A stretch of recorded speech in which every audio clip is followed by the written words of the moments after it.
Eilat is a resort city located at the southern tip of Israel on the Red Sea. It's known for its beautiful beaches, clear waters, and warm weather. The people here feel safe to roam around the city even at nighttime since the streets are almost never completely deserted.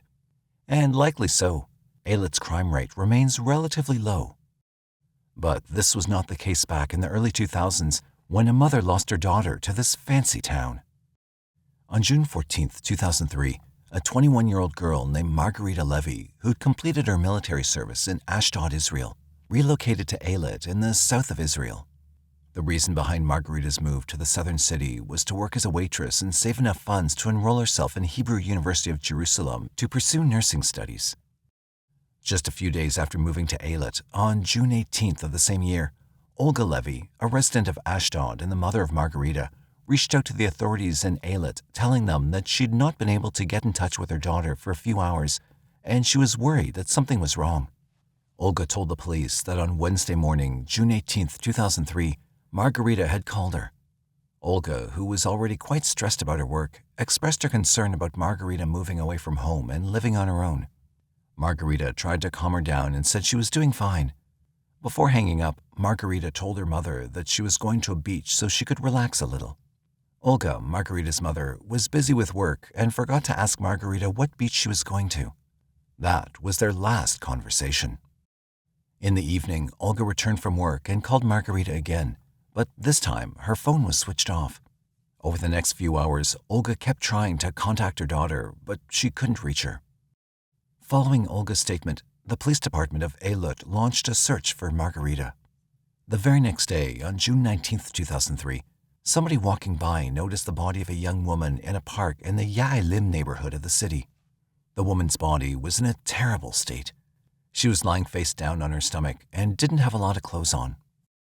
The police were informed of the horrible discovery and arrived at the park to investigate the young woman's body. It was covered with blankets and a towel was placed over her head. She had been hurt very badly.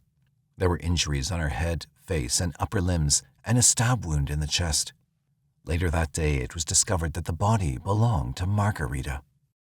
The Eilat police chose a special investigation team to look into Margarita's murder, but at the start, the investigators had a hard time figuring out what really happened. The police struggled to find a lead in the case and asked for the public's help in searching for details that could help solve the murder. After 2 weeks, things got a little better and they finally had a lead. They reached out to a man named Sergei Agronov, who knew Margarita, to come talk to them. Sergei was a discharged soldier from Migdal HaEmek who used to work as a salesman in a pizza shop in Eilat. Sergei told the police that he knew Margarita, but said that he didn't kill her. After his testimony, he was questioned under warning and arrested. The police even searched his home, but nothing that would link Sergei to Margarita's murder was discovered there. During a formal court hearing regarding Sergei's involvement in Margarita's case, his lawyer from the public defender's office argued that even though Sergei knew Margarita, he had an airtight alibi that confirmed he was in his apartment with his roommates during the hours the murder took place. However, the police countered Sergei's lawyer's statements in court, saying that the place where Margarita's body was found was not the scene of the murder. They suspected that she was murdered at some other location, and the killer later moved her body to the park where she was found. The suspicion on Sergei was based on the fact that he lived close to that park, and it would have been a convenient place to dispose of the body for someone who stayed nearby. The judge believed that there was reasonable doubt which linked Sergei to the murder of the 21-year-old Margarita, and hence extended his detention. However, only 2 weeks later, Sergei was released from custody since the detectives failed to find any more evidence to strengthen the suspicions against him. With Sergei now free, the detectives again had no leads to follow, and the case eventually collapsed and went cold. Even after many years had passed, the murder case was never closed. The investigators remained dedicated towards finding Margarita's killer. They kept making repeated attempts to obtain a DNA profile from the things they found near Margarita's body at the crime scene. On May 18, 2023, a dramatic development occurred in the case when the Eilat Magistrates Court issued a gag order on the murder investigation. This forbade the people working on the case from disclosing any information about the case to the public. With significant technological development in the process of producing DNA evidence over the years, the investigators from the Forensic Identification Laboratory at the Israel Police National Headquarters continued to constantly examine findings and evidence collected as part of investigations of unsolved cases. A few months later, a re-examination of the evidence in Margarita's case enabled the forensic team to develop a DNA profile which led them to a potential suspect. This suspect was identified as a man named Sami Abu al-Assal, a 51-year-old resident of Jaffa. In 2003, Sami Abu was 31 years old and a father of 5. He was living in Eilut and working in a bar in the tourist area in the same city at the time of Margarita's murder.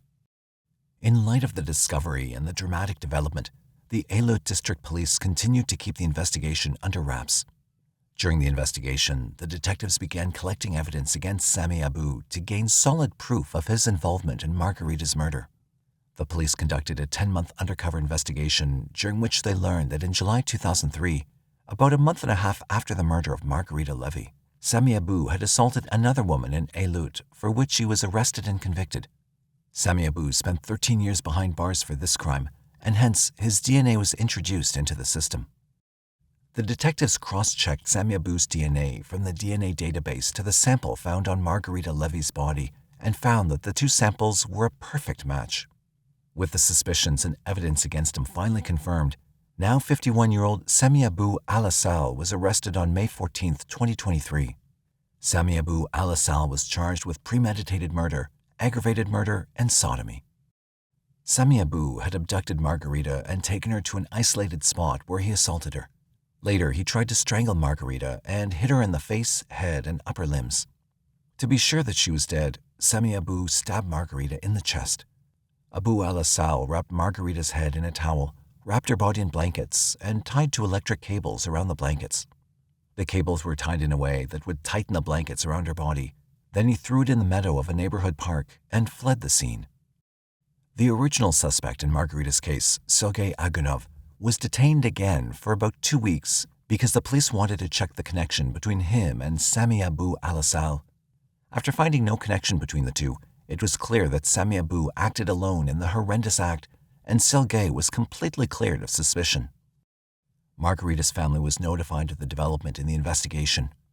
Olga Levy, Margarita's mother, described her feelings about the developments in her daughter's case. She said that the news of Margarita's killer being found made her extremely emotional. It was a mixed feeling of joy and sadness. She was now at peace because the monster who took her daughter's life was finally going to pay for his crimes, but Olga said that she didn't know if she'd want to witness the whole trial. Even looking at Sami Abu would bring back the horrors of the day Margarita was murdered. Olga was trying to move on with her life and didn't want to relive the horrors from the past. Olga thanked the Eilut Police Department for their hard work and dedication over the 20 years from 2003 to the present. Now she only hoped that Sami Abu would get the deserved punishment for his crimes. Vancouver is a city on the north bank of the Columbia River in the U.S. state of Washington, located in Clark County. With its scenic views, Vancouver is also known as the Hollywood of the North. With most neighborhoods in the city experiencing very little violent crime, most people agree that Vancouver is a safe place to live. But this doesn't mean that Vancouver is completely free of danger.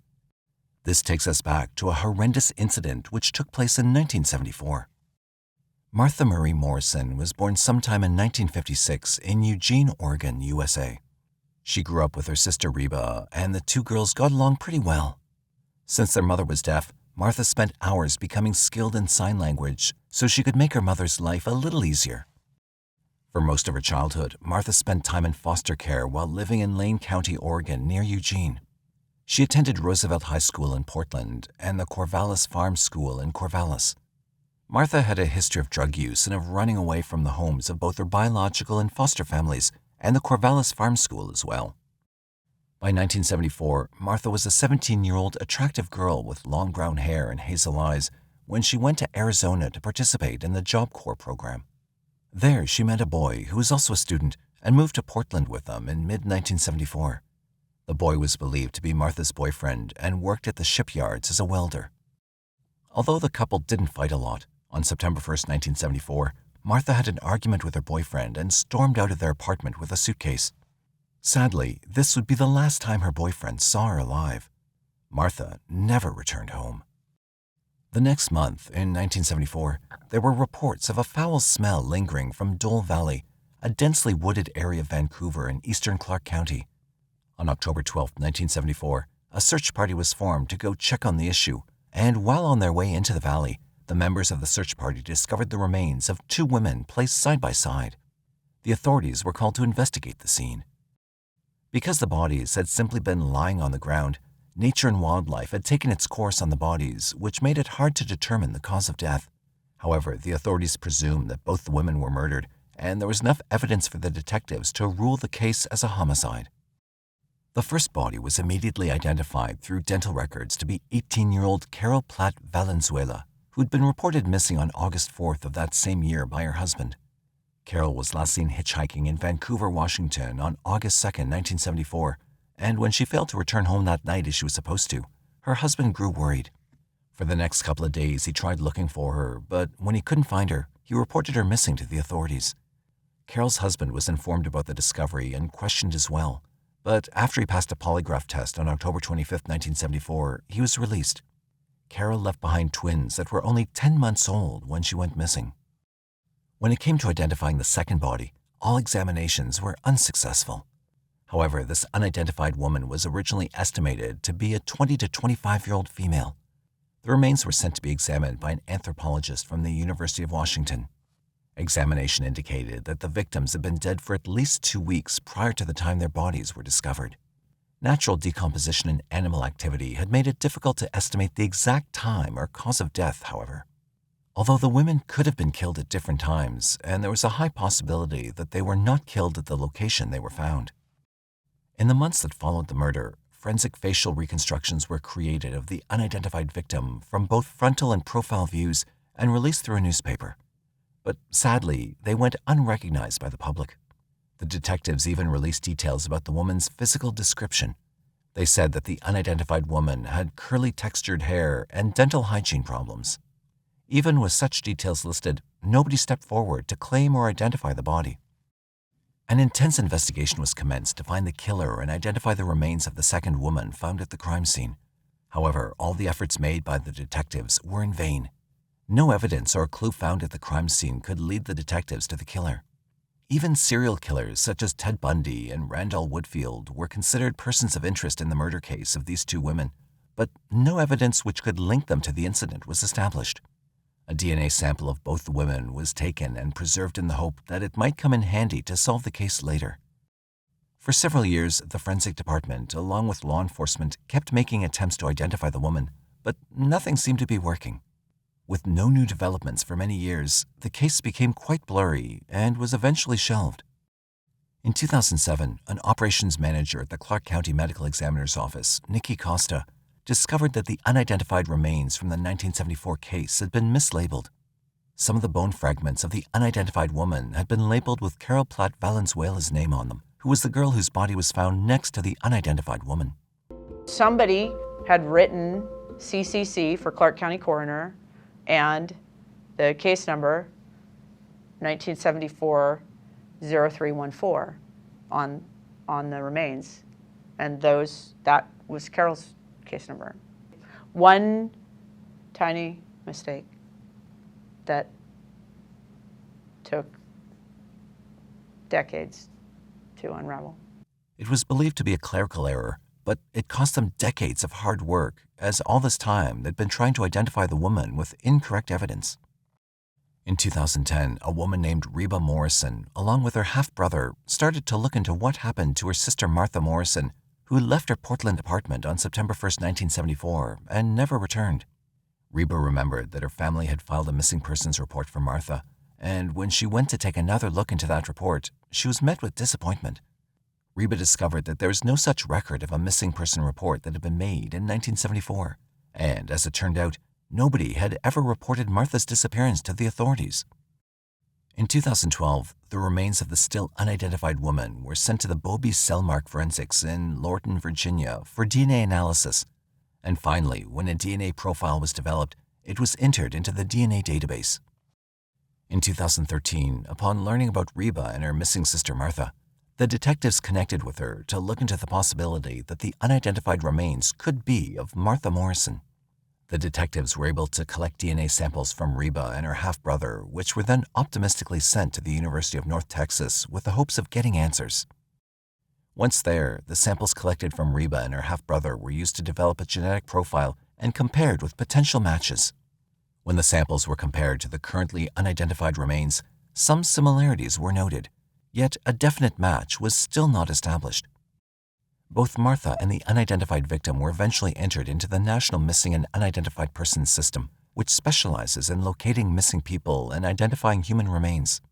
The Clark County medical examiners needed DNA from more family members of Reba so they could perform a more accurate DNA analysis, and hence they required a DNA sample from Martha's mother and ran tests on it, which again showed the DNA consistent but still inconclusive to the unidentified woman.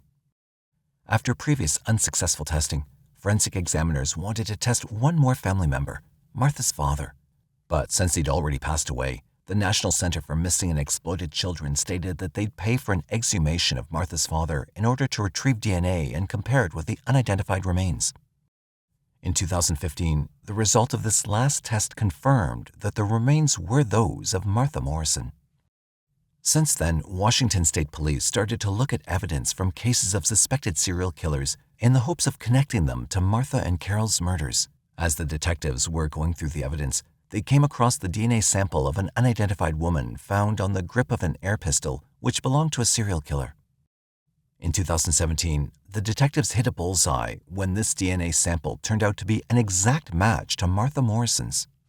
A forensic scientist with the Washington State Patrol Lab in Vancouver testified that the partial DNA profile she generated from the weapon matched the partial DNA profile from Martha's remains with a probability of 1 in 30 billion. This serial killer, whose gun was covered in Martha's DNA, was identified as Warren Leslie Forrest in 2017.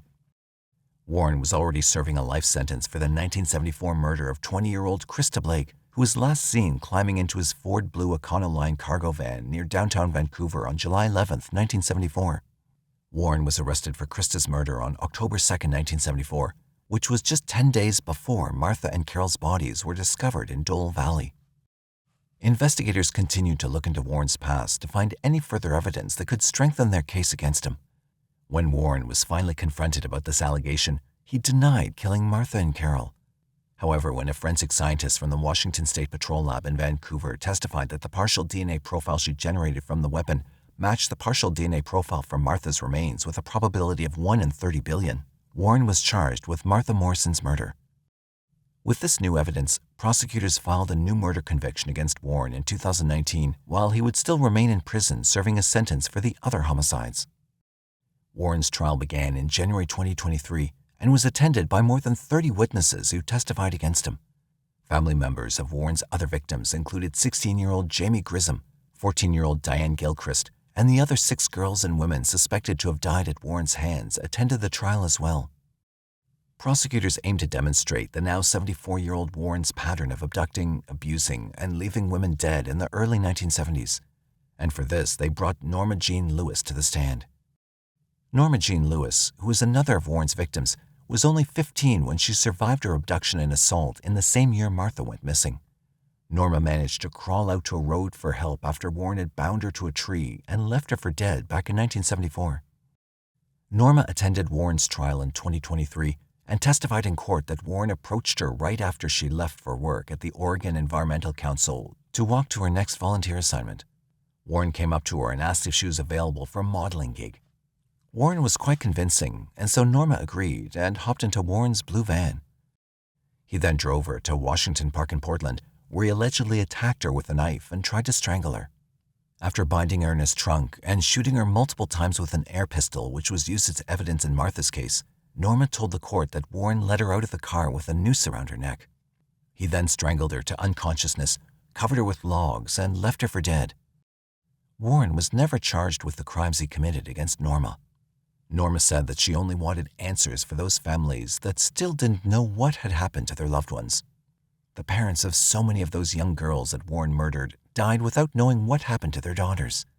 As the only surviving victim of Warren, Norma said she knew what the last moments of those girls would have been like, and now she only wanted Warren to address those killings and give his victims' families some closure. Sean Downs, who was Warren's defense attorney, said that there was no evidence which showed when, where, or how Martha had died, and pointed out that not even the exact date when she went missing was ever recorded. Sean added that Warren and Martha were complete strangers to each other, and all the allegations against Warren about Martha were mere speculation. He further argued that there were quite a few differences between Martha's case and Warren's previous attacks. Martha's remains were found in a different location from the one where Warren's other victims' remains were found, and from where Norma was rescued. Martha's crime scene location was not in any way associated with Clarks County Parks, where Warren had worked in one of its departments. During closing arguments, Clark County prosecutor Lauren Boyd said that the DNA evidence, along with Warren's pattern of abducting, abusing, and leaving young women for dead in rural Clark County in 1974, was enough proof to determine beyond a reasonable doubt that he acted on a plan to kill Martha. Almost 50 years later, because of the advancement of science, her blood, her DNA, was found on the defendant's torture weapon. There is no other explanation for that, except that the defendant is her killer. Lauren told the court that Martha's blood didn't end up on Warren's air pistol by mistake. She added that there was no explanation for it, as the blood could only have ended there because Warren did kill Martha. On February 1, 2023, a Southwest Washington jury found suspected serial killer Warren Forrest guilty of first-degree murder in the cold case killing of Martha Morrison. He was rightly given another life sentence on February 17, 2023, for the heinous crime he committed back in 1974. After a week-and-a-half-long trial in Clark County, finally, a verdict. Did the jury find the above-named defendant guilty of the crime of murder in the first degree? The decision, unanimous. The relief and emotion, immediate. The families of Warren's known victims took a sigh of relief, as justice was as much as they could get for now. Although nothing could bring back their loved ones who Warren took away from them, they were happy that the truth was finally out and Warren would be paying the price for it. For them, the next steps would now be to move on with their lives and keep the ones they lost in their memories. Martha's half-brother, Michael Morrison, said that there was still further work to be done for Warren's other suspected victims. For him, it wasn't only about his sister's murder. It was about what all the families had had to deal with for years and years. Warren currently remains the prime suspect in at least 5 other homicide cases, and the detectives won't rest until they've rightfully linked him to the ones he did commit.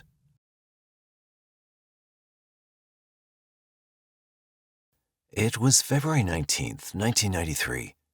The Thomas E. Waitman Middle School bus had just stopped at the rural northeastern Pasco County region in Florida, and it was time for 12-year-old Jennifer Odom to disembark.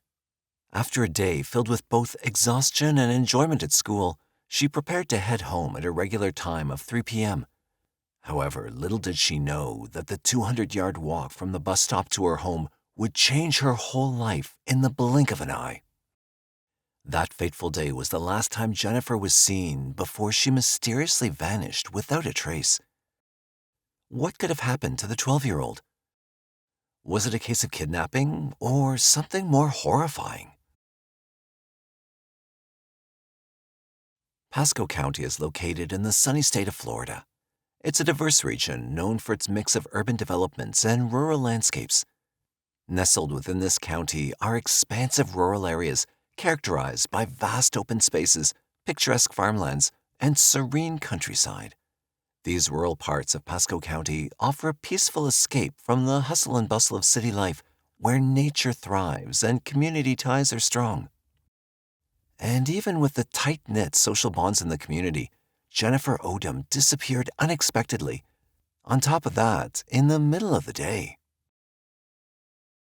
Before we dive into the case, let's rewind to the time when Jennifer Renee Odom entered this world. Born on August 25, 1980, she was welcomed into the loving family of Clark and Renee Converse. After 3 years, Jennifer assumed the role of an older sister when Jessica Ann Odom Converse was born. Her cheerful family was rounded out by her grandparents, Jim and Mark Denny. Jennifer was a gifted individual. As a 7th grader at Thomas E. Waitman Middle School, she showcased her musical talent by playing the clarinet in the school band. Additionally, she excelled in barefoot water skiing, frequently participating in tournaments where she achieved high rankings. She was often the talented skier who skillfully climbed the top of the human pyramid, gracefully gliding atop the water. Jennifer shared a unique bond with her sister, Jessica. They spent their days building forts, riding four-wheelers, and swimming in the creek behind their house on the family's 15-acre property in St. Joseph, a small community west of Dade City. According to her mother, Renee, and her friends, Jennifer was full of life. We went all through elementary school and into middle school together, Girl Scouts together, camping trips. She's just a really fun girl. Yet the once bright life was soon to be overshadowed by darkness. On the cold and dry morning of February 19th, 1993, Jennifer dressed in white jeans and a turtleneck. She pulled on a red cashmere sweater, a special gift from her grandmother, over her shoulder-length chestnut hair. After lacing up a pair of black boots, Jennifer joined her mother in the car. They drove 200 yards up the winding Lime Rock driveway to wait for the school bus. Jennifer climbed aboard the bus, settling into her regular spot at the back so she and her mother could exchange smiles until Renee, following behind, turned left to head to work.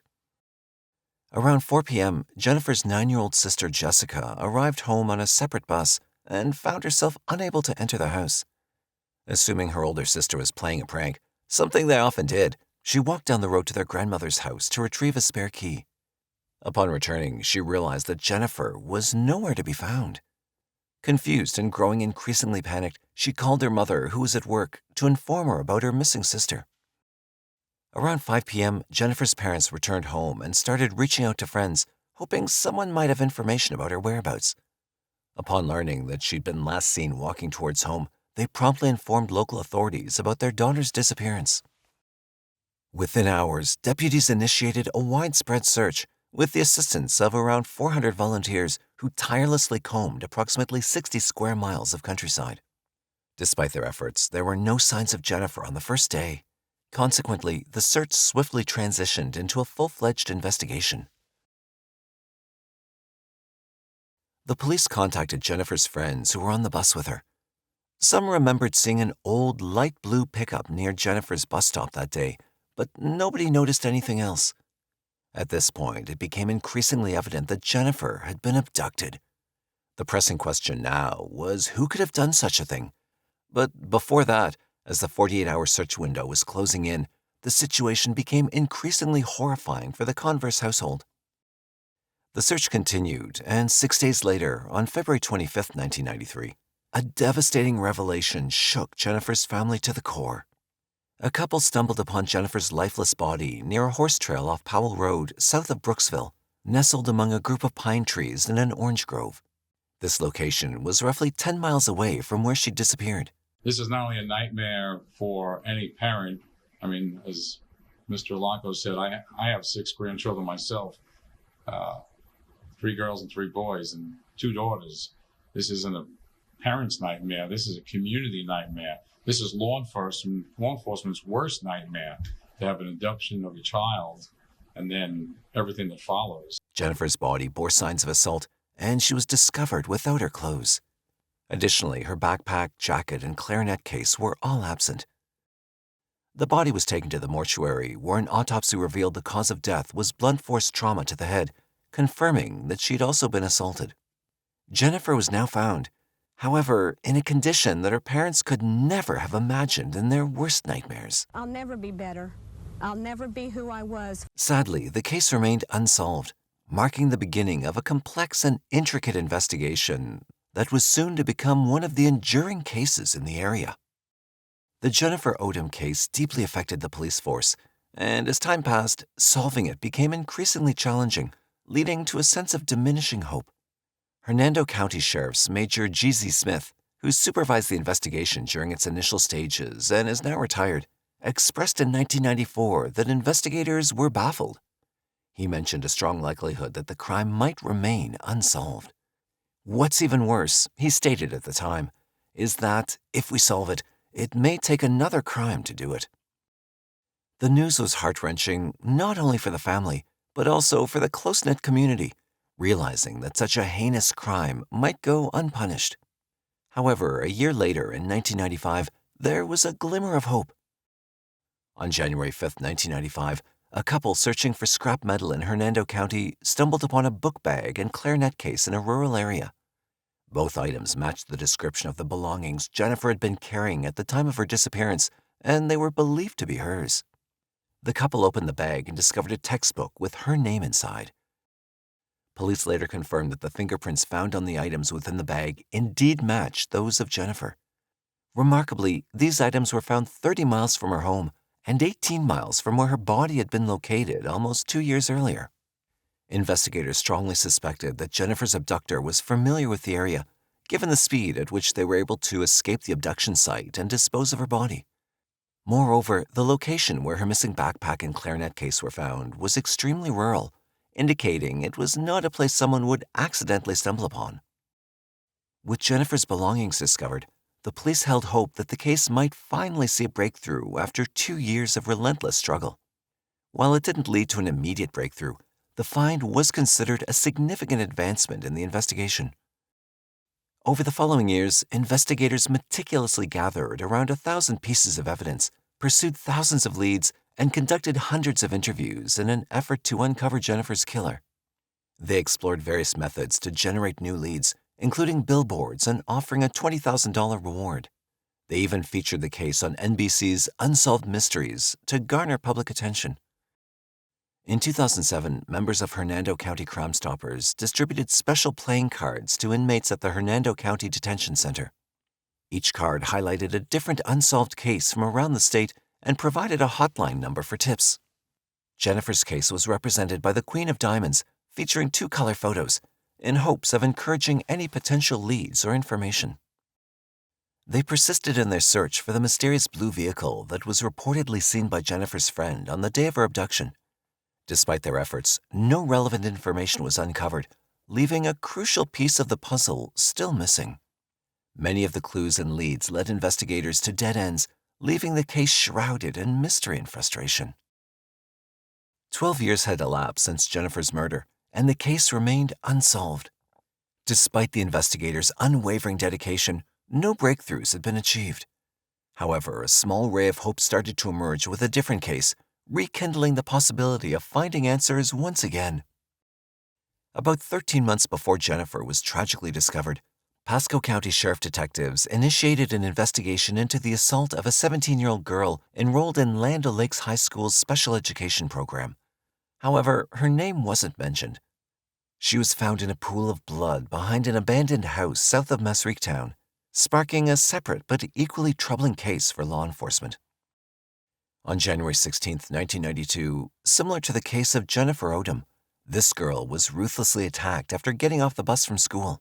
She was getting off the school bus and was horribly attacked and sexually assaulted. Brutally is an understatement. She actually had injuries to her head and skull that were very significant, and she was left for dead. Fortunately, the victim survived. Once a former honor roll student and track and field participant, she did recover from the assault, but was left paralyzed on her left side. She was a true victim, a good kid. She actually moved from out of state to an area of less crime, Dean's List, just a good all-around kid, and suffered this very brutal attack, a true victim. This case also remained unsolved for years. However, in 2015, Pasco County Sheriff Chris Nocco revealed a breakthrough. New technology had led to the arrest of a man named Jeffrey Crum, then 53 years old. Investigators employed a DNA technique known as familial searching, enabling law enforcement to identify a suspect by comparing DNA found at the crime scene with that of potential family members. Unlike a standard DNA search, where a suspect's genetic information must be in the offender database for a match, Crum's genetic profile wasn't on file, making familial searching a crucial tool in solving the case. When Florida Department of Law Enforcement specialists analyzed the DNA from bodily fluid found on the victim, it pointed to Jeffrey Crum Jr., who was already in prison for a series of felonies. Jeffrey Crum Jr. is the son of Jeffrey Crum, whose apprehension was spurred by groundbreaking technological advancements. Investigators then gathered DNA samples from Crum's younger brother, father, and grandfather. A direct comparison of the victim's DNA with that of the father revealed a match, leading them to Jeffrey Crum as the prime suspect. Sheriff Nocco stated that the chances of finding another match were incredibly slim, at 1 in 7.7 nonillion, a number with 30 zeros. Investigators concluded that Crum took the girl by the arm and led her behind an abandoned house where he struck her in the head with a blunt weapon so forcefully that a portion of her skull was crushed and she lost a portion of her brain. Such was the nature of this monster. The story in both cases were nearly identical, except for the fact that Jennifer was abducted and found 6 days later. However, finding evidence against Crum was another story. Investigators dedicated years to collecting evidence against Crum, conducting numerous interviews and meticulous research. While specific details about the evidence were limited, officials revealed that only Crum owned a blue truck and had familiarity with the area where Jennifer was abducted and tragically killed. In 2019, Crum received a life sentence in the Pasco case involving the assault on the 17-year-old girl. During the sentencing hearing, the victim's aunt addressed the court, describing the enduring damage he'd caused. In her speech, she referenced Jennifer Odom. A year later, a young lady, Jennifer Odom, was killed, she said, and that brought back so many different things that today her murderer has not been caught. 4 years later, in July 2023, Hernando County Sheriff Al Ninehus revealed that biological evidence from the investigation played a crucial role in Crum's arrest and indictment in the Jennifer Odom case. However, officials refrained from divulging further details due to the ongoing active investigation. This is a bad guy who is very violent, who enjoyed violence and enjoyed hurting people, particularly women. In July 2023, 3 decades after the horrifying event, a grand jury deliberated on the charges related to the case. Today, here at the Hernando County Courthouse behind me, a judge told Jeffrey Crum the new charges against him. They are first-degree murder, kidnapping, and sexual battery. Crum is already serving 2 life sentences for a similar case in Pasco County, where a teenage girl survived his attack but was left permanently disabled. That happened about a year before Jennifer Odom's murder, but it wasn't until 2015 that Crum was indicted. Investigators say evidence from that case helped them link Crum to the Odom case. Although the exact details of how he was charged remain unknown, certain factors may have played a significant role. Records indicate that Crum had a substantial history of convictions for violent crimes, including a 1981 robbery and a 1985 assault battery case in Hillsborough County. Records further reveal that in 1992, Crum resided on Somerset Lane in Spring Hill, approximately 21 miles away from where Jennifer was last seen and 12 miles from where her body was found. During that period, he worked in construction as a drywall installer and drove a blue truck, aligning with key elements in the case. Crum is currently held in the Hernando County Jail. On July 27, 2023, he made his first appearance via video. Judge Kurt E. Hitzman ordered him to be held without bond and appointed a public defender to represent him. Although the recent updates on the news haven't been made public, it appears highly unlikely that Jeffrey Crum, the perpetrator behind this notorious case, would ever roam the streets freely again. This brought a sense of peace to the community, knowing that he'd likely face justice for his heinous crimes. I can't express the magnitude of the closure that this brings to her family, her friends, and to this community and the communities around Florida and around this country. What do you anticipate will be the likely outcome of this case? And why did Crum commit this act? Was it actually him who did it, or are they going after the wrong person?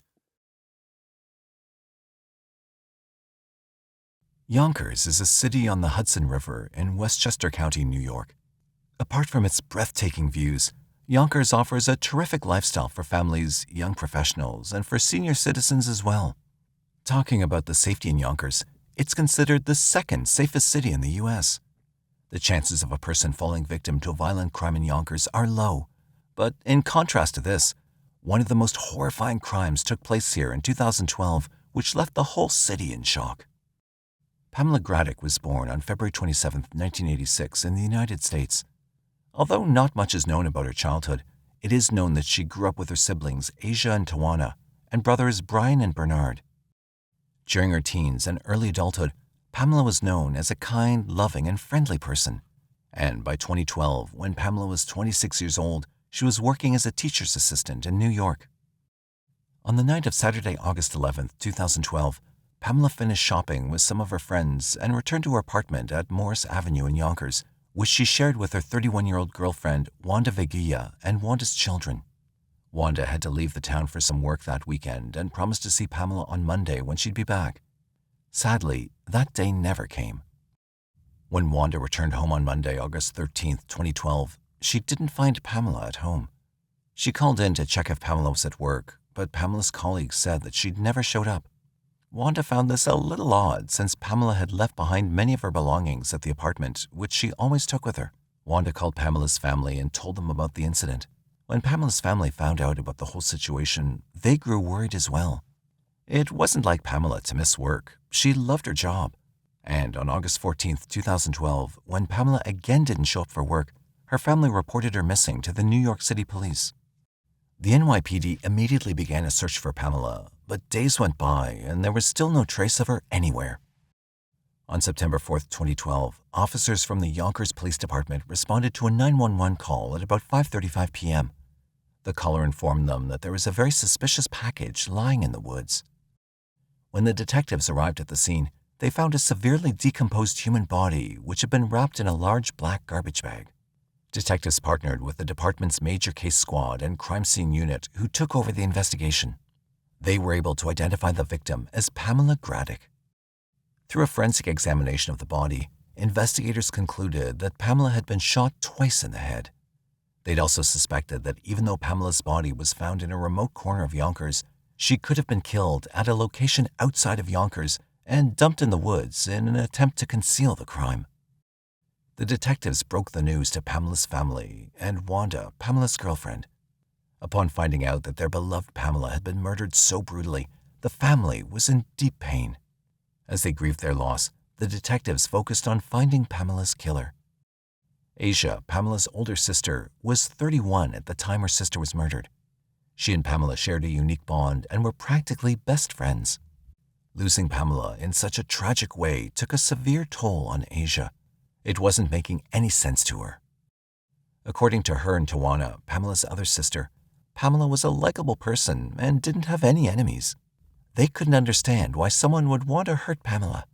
However, all Asia wanted now was to see Pamela's killer locked behind bars. To see if anyone had any idea who could have done this to Pamela, the detectives started questioning the people who knew her, and one person in particular caught their attention.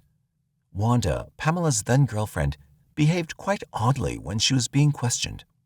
She spoke very briefly with the detectives right at her apartment door. She was reluctant to answer all the questions, and the only thing she told the detectives was that she was out of town when Pamela disappeared. This only made things worse for her as the detectives grew more suspicious. Wanda was then marked as a person of interest in Pamela's murder. As the detectives were busy coming up with theories as to how Wanda could have carried out the crime, one thing kept bothering them. Given Wanda's petite and thin build, it seemed like an impossible job for her to have moved Pamela's body, who was significantly bigger than her, from one location to the other. Despite this and Wanda's statement that she was out of town during that August weekend, police still had their doubts. Although she remained a potential suspect in Pamela's case, without solid proof of her involvement in the murder, the detectives couldn't press any charges against Wanda. Pamela's murder was intensely investigated for 2 years, and when the authorities were unable to come up with enough evidence to charge anyone, the case was transferred to the Yonkers Police Department Cold Case Unit. In 2017, Tawana, Pamela's sister, along with the police, offered a $5,000 reward, $1,000 for every year Pamela's murder had gone unsolved. With this, Tawana and the detectives hoped that someone with some crucial information would step forward and lead them to Pamela's killer. After almost a decade of additional casework, investigators took Wanda into custody in 2022. This came after the cold case team decided to use new technology to re-examine old pieces of evidence from Pamela's case. A fresh look at Pamela's cell phone, which was found at the crime scene back in 2012, led to a break in the case.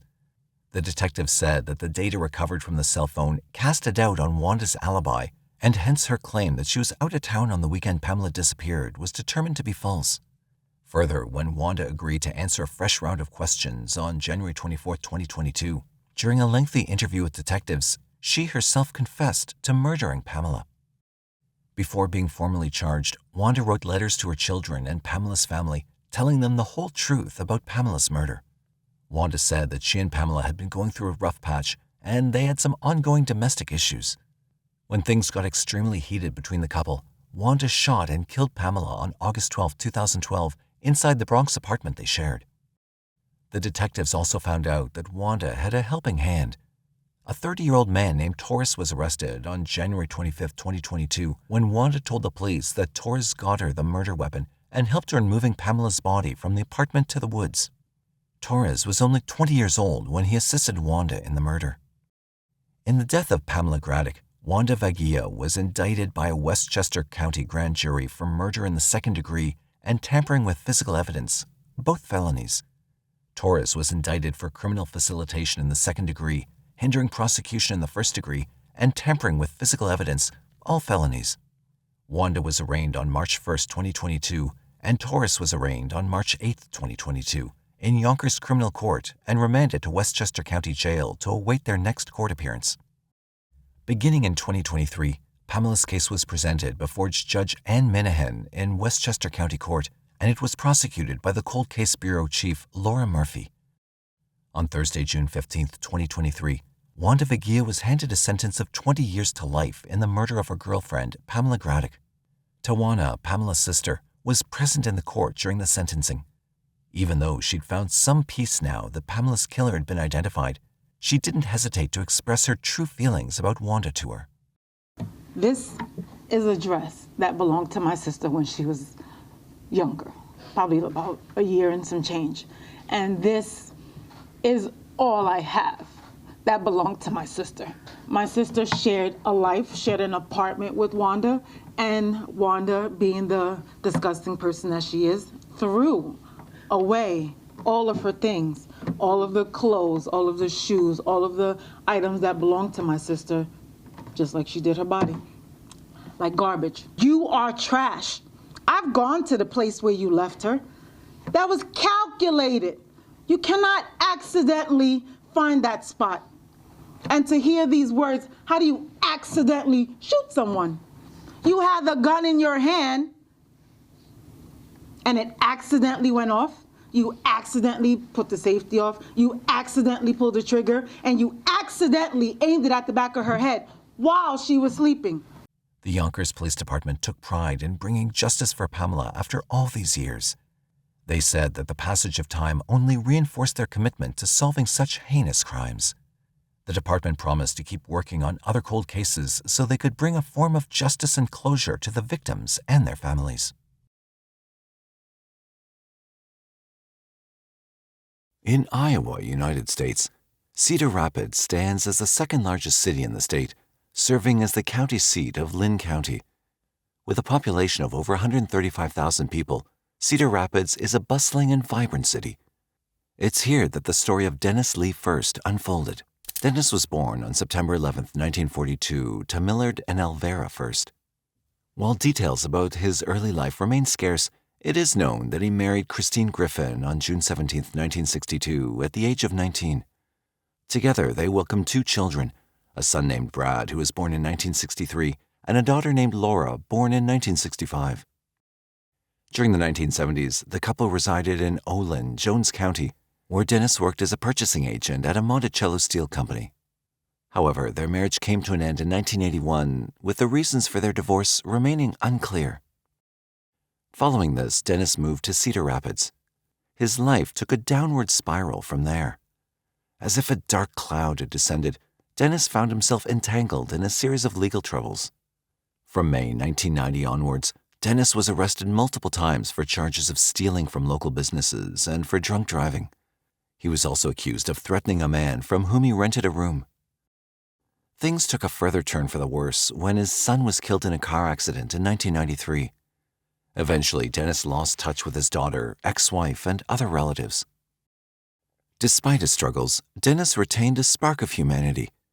Those who knew him around 2007 described him as a friendly 64-year-old man who didn't cause any trouble. He'd greet people and feed the birds and squirrels. He was simply living every day of his life as it came. However, no one had any idea at the time that a tragedy was on the horizon. On the morning of Friday, May 11, 2007, Tammy Mims, the assistant manager of the Hawthorne Hills apartments where Dennis lived, received a call from a worried friend of Dennis asking her to check on him. Dennis hadn't been responding to calls or messages. Concerned, Mims contacted Robert Gross, a maintenance employee at the complex, and requested him to visit Dennis's apartment. Gross, who was a familiar face at the apartments for 8 years, promptly went to Dennis's unit. Upon arrival, he knocked repeatedly on the door, but there was no response. Sensing something was amiss, he entered the apartment at around 7:30 a.m. Inside, Gross was met with a grim sight. Dennis lay motionless on the bed, his face upturned and his feet resting on the floor. Gross cautiously approached, his eyes drawn to Dennis's stomach, searching for any signs of life, but there were none. A trail of dried blood ran down Dennis's cheek, tracing a path from his mouth to the bed. Dennis was dead. A neighbor of Dennis, named Curtis Paquette, would later inform the authorities and the media that he occasionally rolled cigarettes for Dennis and had last seen him the previous Wednesday evening, which was May 9, 2007. Curtis revealed that he'd planned to visit Dennis on Friday morning, the day of the incident, but by the time he arrived, Dennis was already being carried away in a body bag. Another neighbor, Mark Stender, mentioned that he'd briefly visited Dennis at noon on Thursday to check on him, and that Dennis had appeared to be in good health at that time. On May 12, 2007, the day after Dennis was found dead, Cedar Rapids Police Lieutenant Kenneth Washburn provided an update during a press conference. He revealed that Dennis had succumbed to loss of blood, but refrained from divulging further details about the nature of his injuries. However, he did confirm that the death was being investigated as a homicide. Dennis's death certificate, however, painted a more gruesome picture of the violence he had endured. It detailed a cutting wound to the right side of his neck, along with multiple large contusions to his face, forehead, and left ear. Additionally, he had cuts above his upper lip, a broken nose, and brain hemorrhaging. These injuries indicated that he'd been subjected to a severe beating. The medical examiner concluded that Dennis had bled to death within the 24 hours preceding the discovery of his body. In the aftermath of Dennis's murder, the Cedar Rapids Police Department launched a relentless pursuit of his killer. Every scrap of evidence gathered at the crime scene was scrutinized and sent to the Iowa Division of Criminal Investigation's State Crime Lab in Ankeny for further examination. Investigators were hopeful that DNA evidence collected from the scene would lead them to the perpetrator. However, despite their efforts, no concrete leads emerged, and the years stretched on with Dennis's killer still at large. Years slipped by and Dennis's killer remained elusive, lurking in the shadows. The case grew cold, but the determination to bring justice to Dennis and his loved ones never wavered. Nearly 16 years after Dennis's murder, a shocking revelation shattered the silence that had enveloped the case. On February 28, 2023, 42-year-old Curtis Paquette, Dennis's neighbor, was arrested and charged with first-degree murder in connection with Dennis's 2007 death. The arrest sent shockwaves through the Cedar Rapids community, reigniting memories of the unsolved murder and raising questions about what had led to Paquette's sudden apprehension. Initially, the details surrounding Paquette's arrest remained shrouded in secrecy. It was unclear whether the arrest was the result of advancements in DNA testing or some other breakthrough in the investigation. However, as things progressed, investigators revealed the chilling details of Paquette's crime. According to police, Paquette and Dennis had engaged in a heated argument. The disagreement escalated into a violent confrontation, with Paquette beating and then stabbing Dennis, ultimately causing his death. Investigators also revealed that during the investigation, they uncovered a trail of damning evidence that pointed directly to Paquette. Amidst the blood-stained crime scene back in 2007, a partial boot print found in blood at Dennis's apartment matched boots recovered from Paquette's residence. Further incriminating evidence emerged in the form of a blood-soaked oven mitt found in Dennis's apartment. DNA analysis revealed that the mitt contained both Dennis's DNA and Paquette's DNA on its inner surface. The investigators revealed that their findings didn't stop there. They also discovered Paquette's fingerprint on a knife sharpener in Dennis's apartment. This had been found in a drawer that appeared to have been smeared with blood. This additional piece of evidence reinforced the notion that Paquette had been in possession of a murder weapon and had actively used it in the crime. Disturbingly, the investigation also unearthed a chilling revelation. In 2016, Paquette had reportedly approached another individual, unrelated to the murder, near a storage garage and made a disturbing confession. He casually remarked that he'd taken someone's life 9 years earlier. This witness, deeply troubled by Paquette's admission, later came forward to report the incident to the authorities. The witness recalled Paquette's words, specifically how he mentioned that the person he killed was someone he used to roll cigarettes for. The accumulation of evidence against Paquette painted a compelling picture of his guilt. Apart from Dennis, Paquette was also connected to another Cedar Rapids cold case in the 2001 disappearance of a teenager named Aaron Pospisil. Pospisil, who was 15 years old at the time, was reported missing on June 3, 2001. According to investigators, she was last seen leaving her home with Paquette. When questioned, Paquette had told police that he gave Pospisil a ride to a friend's house in southeast Cedar Rapids. Paquette revealed that when they arrived there, no one had been at home. Following this, Pospisil had then left in another vehicle that had pulled up to the home. According to Paquette, she told him that she wanted to get a ride with the people in the car. No charges were filed against Paquette in regards to her disappearance, but he remained a major suspect. On March 2, 2023, Paquette attended a court hearing related to the Dennis case. The man accused of killing another man nearly 16 years ago in Cedar Rapids made his first appearance in court this morning. Prosecutors charged Curtis Paquette of Cedar Rapids with first-degree murder this week. He was already in custody in Lynn County on a harassment charge from Tuesday. This is video from his arraignment today. Investigators believe he killed Dennis first in May 2007. Police say he beat and stabbed him following an argument inside First Apartment on C Street Southwest. During the hearing, the judge determined that Paquette's bail would be set at $1 million. At the moment, the community is left in suspense, grappling with unsettling revelations and an uncertain outcome in this case.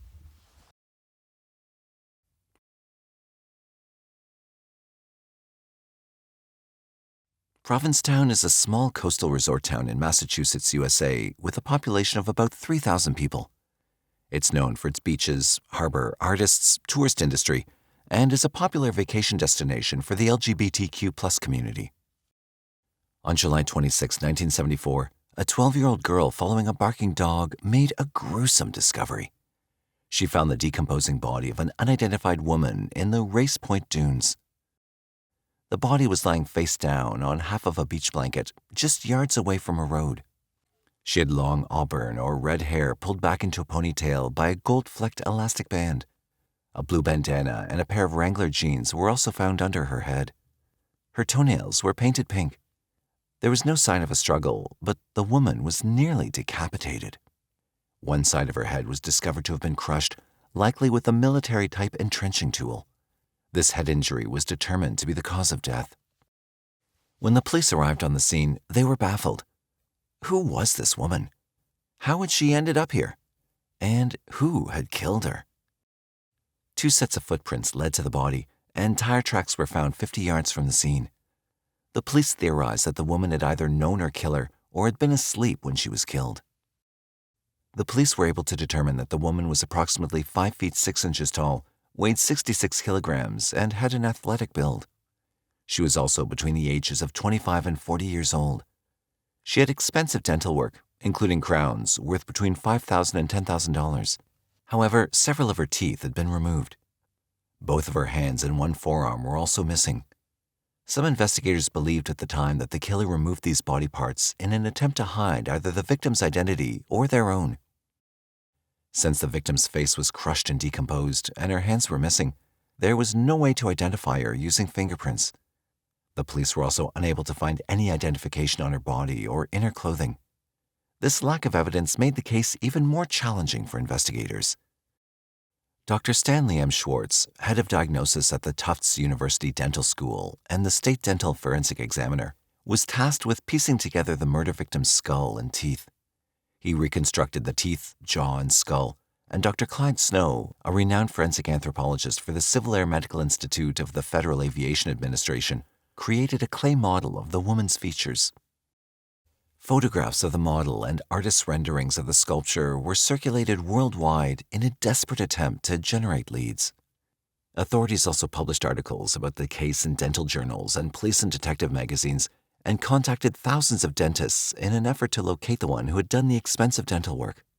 Dental records were supplied, but none of them matched. Provincetown Police Chief James J. Meads was determined to solve the case of the unidentified woman. He appeared in national magazines and on network television to generate public interest and gather leads. He also traveled extensively, following up on every possible clue. Meads received thousands of letters and phone calls from people who thought they might know something about the victim or her killer, but all of the leads turned out to be dead ends. The case remained a mystery. However, the public's interest in it only grew. People were fascinated by the victim's identity and the ruthlessness of her murder. They wanted to know who she was, why she was killed, and who had done it. The case became a national obsession, and the victim became known informally as the Lady of the Dunes. In 1987, a Canadian woman told a friend that she'd seen her father strangle a woman in Massachusetts around 1972. Police investigated the lead, but they were unable to locate the woman or her father. Another woman contacted police and said that the composite sketch of the Lady of the Dunes looked like her sister, who disappeared in Boston in 1974. Police investigated this as well, but nothing tangible came out of it. Investigators also followed a lead involving a missing criminal named Rory Jean Kessinger. Kessinger would have been 25 years old at the time of the murder, and she'd broken out of jail in 1973. Police noticed a resemblance between Kessinger and the victim, but DNA testing from Kessinger's mother did not match the victim's DNA. Years passed and the case went cold, but the police never gave up hope. They continued to investigate, and they never stopped searching for the victim's identity. In May 2010, a skull CT scan was performed. The images from the scan were utilized by the National Center for Missing and Exploited Children to create another reconstruction. In 2022, the skeletal remains of the Lady of the Dunes were sent to Othram, a private laboratory that specializes in DNA testing. Othram was able to generate a DNA profile from the remains, which was then given to FBI investigators. The FBI investigators used the DNA profile to conduct a genealogical search. This search involved comparing the DNA profile to DNA samples from people who had volunteered their DNA to databases such as GEDmatch. The genealogical search led to an investigative lead that allowed the FBI to identify distant relatives of the victim. The FBI then conducted a follow-up investigation, which ultimately led to the identification of the victim as 37-year-old Ruth Marie Terry. The identification of Ruth brought some closure to the Lady of the Dunes case, but it also raised new questions. Why was Ruth in Provincetown? Who killed her? And why did they go to such lengths to conceal her identity? To answer these questions, authorities decided to take a closer look at her background. They discovered that she was born in a mountainside shack in Whitwell, Tennessee on September 8, 1936. Her parents were Johnny and Eva Terry. In 1957, Ruth left Whitwell to work at the Fisher Body Automotive Plant in Livonia, Michigan. It was around this time that she gave birth to her son, Richard. It's not clear who the father of the child was. However, due to financial difficulties, she was unable to care for the child. She allowed her supervisor, Richard Henschett Sr., to adopt him in return for paying off her debts. After the adoption was finalized, Ruth left Livonia and moved to California. In 1972, Ruth reached out to her son, but he wasn't ready to meet her. At the time, he'd overdosed on drugs and spent 18 days in a coma. Thankfully, he survived the ordeal. In February 1974, Ruth married Guy Rockwell Moldovan, an antiques dealer from Reno, Nevada. 4 months before Ruth's death, the couple visited her family in Whitwell, Tennessee. Ruth's grandniece, Brittany Novoglansky, later recalled that Ruth wasn't herself whenever she was with Moldovan. She said that he was possessive and controlling, and that Ruth seemed afraid of him. After visiting Ruth's family, the couple went to Chattanooga to visit Terry's half-brother, Kenneth, and his wife, Carol. Kenneth and Carol later recalled that Terry and Moldovan told them that they were going to travel the United States looking for antiques. Kenneth also noted that they spoke about visiting Massachusetts as they were leaving. In the late summer of 1974, Moldovan made a surprise visit to Ruth Marie Terry's family in Tennessee. He claimed that Ruth had gone missing from their California home, but he offered no explanation for her disappearance. He simply told them that he didn't know where she was. Following this, Ruth's brother James traveled to California to hire a private investigator to find her. The investigator told James and the rest of the family that all of Ruth's belongings had been sold and that she had left the state of her own will after becoming involved with a religious cult. In the years that followed, Ruth's family listed her as deceased in obituaries, suggesting that they believed she was dead. However, they never received any confirmation of her death. With the revelations about Moldovan's mysterious return to Tennessee and his strange behavior, the focus of the investigation shifted to him as the prime suspect in Ruth's death. The authorities announced that they were seeking more information on Moldovan. Investigators are looking for information about this man in hopes of learning more about one of the oldest cold cases in Massachusetts. According to authorities, Guy Rockwell Moldovan was married to Ruth Marie Terry. She was recently identified as the Lady of the Dunes. Moldovan has died, but police are hoping to learn more about him. Investigators believe that they got married a few months before Terry's body was found in the Provincetown Dunes in 1974. They launched a renewed investigation into his life and past. What they discovered was shocking. Moldovan was born on October 27, 1923, and adopted by Abram Albert Zadroransky Moldovan and Sylvia Lily Silverblatt. In 1942, Moldovan was living in New York City and attending the American Academy of Dramatic Arts. He was disqualified from active military service during World War II due to a mastoid infection. In 1946, Moldovan married Jo Ellen May Loop. The couple resided in New York, California, and Seattle, Washington, where Moldovan worked as a disc jockey. The marriage ended in divorce in 1956. 2 years later, in 1958, Moldovan married Manzanita Aileen Manzi Ryan in Kootenai County, Idaho. Manzanita had a daughter from a previous marriage named Dolores Ann Mearns, who was 18 years old at the time. Both women mysteriously vanished on April Fool's Day, 1960, with Moldovan emerging as the prime suspect. He fled Seattle but was apprehended by the Federal Bureau of Investigation and charged with unlawful flight to avoid giving testimony regarding their deaths. During a search of the residence Moldovan had shared with Manzanita, law enforcement discovered bits of human tissue and pieces of human body in a newly sealed septic tank. However, authorities were unable to corroborate that the remains belonged to either of the missing women. Moldovan was never charged in connection with their disappearances, as the King County prosecutor was hesitant to do so without a body. Shortly after Manzanita and Dolores' disappearance, Moldovan married Evelyn Marie Emerson in King County, Washington. Moldovan was later convicted of larceny for defrauding Evelyn's family out of $10,000 around the time his second wife vanished. In 1961, he was sentenced to 15 years in prison, but the sentence was suspended in March 1962 on the condition that he repay the money. The authorities also discovered that Moldovan was the prime suspect in the 1950 murder of a man named Henry Lawrence Baird and the disappearance of a girl named Barbara Jo Kelly. Baird, a 28-year-old bread truck driver, was last seen on a date with Kelly, who was a 17-year-old waitress, in Humboldt County, California on June 17, 1950. The following morning, Baird's body was discovered face down on a beach near Table Bluff. He'd been shot in the back of the head and was naked except for his shoes and socks. Kelly's personal clothing was found folded and tucked underneath Baird's body. No trace of Kelly herself was ever found. It's believed that whomever shot Baird kidnapped her. On August 28, 2023, Moldovan was officially named as Ruth's killer. However, there was no way for him to answer for his crimes. He died in March 2002 at the age of 78. The mystery of Ruth's death had been solved, but the question of how Moldovan took her life would remain unanswered. Ruth's family and friends may never know the full truth about her murder, but they can finally find some closure knowing that her killer has been identified.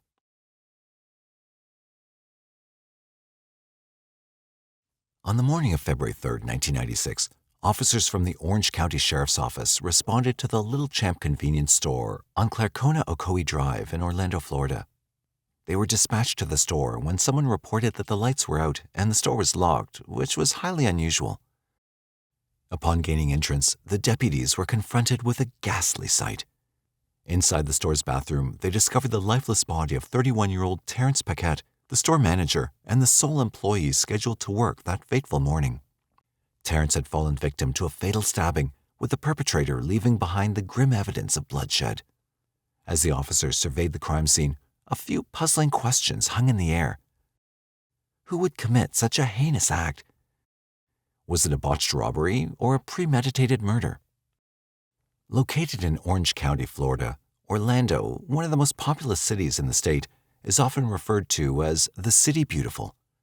Renowned for its enchanting theme parks, including Walt Disney World Resort, Universal Orlando Resort, and SeaWorld Orlando, the city is a global magnet for people seeking thrilling adventures and magical experiences.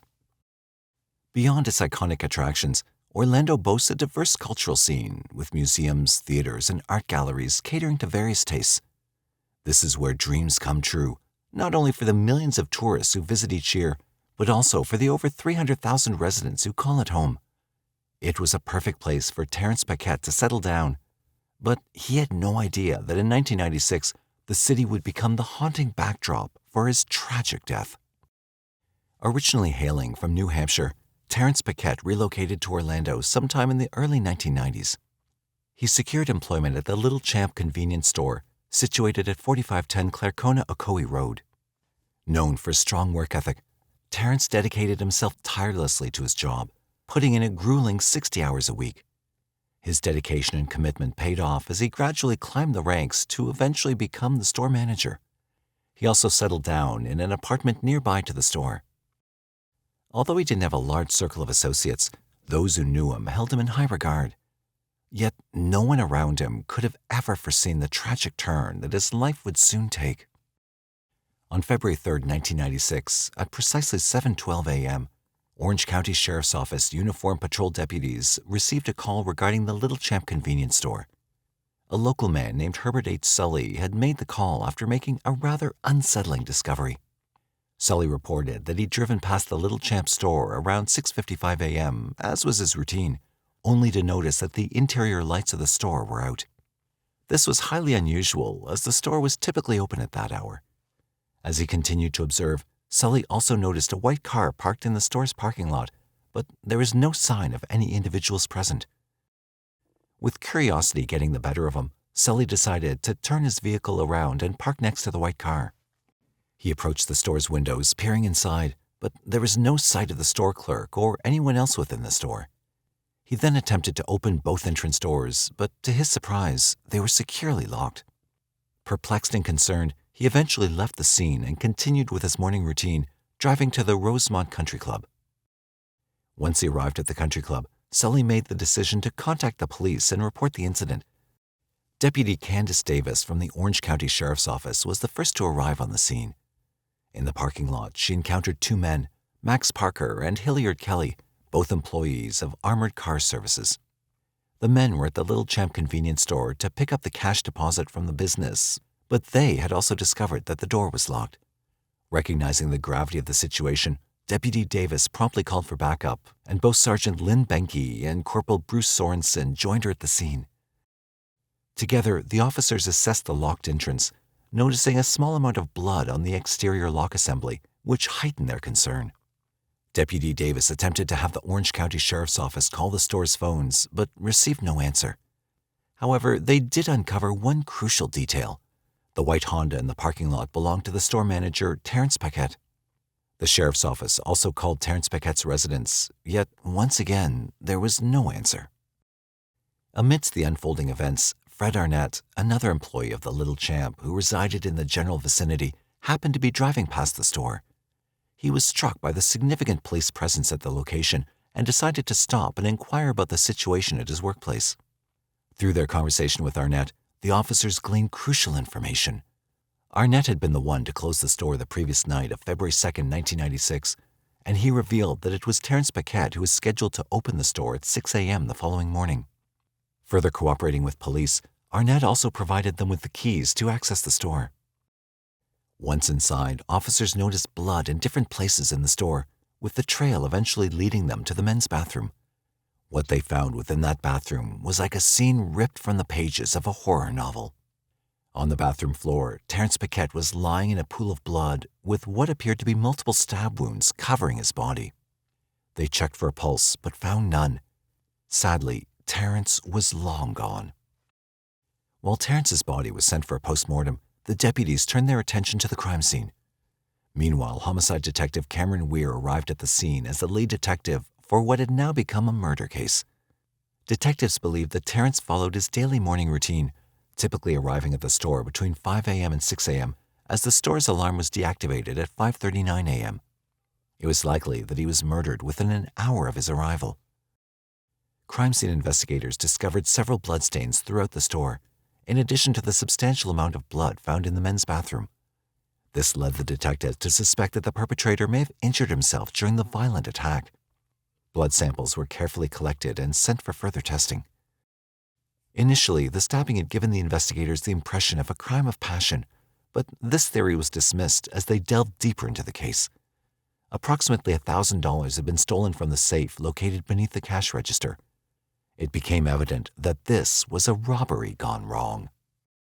In their quest for clues, the detectives thoroughly searched Terrance's vehicle and his residence, but found no evidence in either location. However, they were unable to locate his keys, leading them to believe that the unknown suspect had taken the keys and locked the store's door during their escape. On February 5, 1996, Dr. Broussard from the District 9 Medical Examiner's Office performed an autopsy on Terrance Paquette. The cause of death was attributed to multiple penetrating and perforating injuries to his heart and lungs, as well as multiple sharp force injuries to his head, chest, and abdomen. Terrance had been stabbed a total of 73 times, a merciless act of violence. Yeah, he was stabbed 73 times, more to the torso, and his throat was actually slit. The autopsy report, while providing critical details about the cause of death, did not offer any clues that could lead the investigators to identify the suspect responsible for this horrific crime. With a lack of solid evidence to move the investigation forward, the detectives found themselves in a waiting game, hoping that forensic evidence would shed light on this tormenting case. Blood samples collected from various locations within the store were carefully submitted to the Florida Department of Law Enforcement for thorough analysis. These samples included those taken from the door handle of the beverage freezer, the freezer flap, the lottery machine behind the sales counter, the key cylinder on the exterior door, and the push bar on the entrance door. On July 24, 1996, crime laboratory analyst Yvette McNabb from the Florida Department of Law Enforcement completed a laboratory report detailing her findings regarding the bloodstains.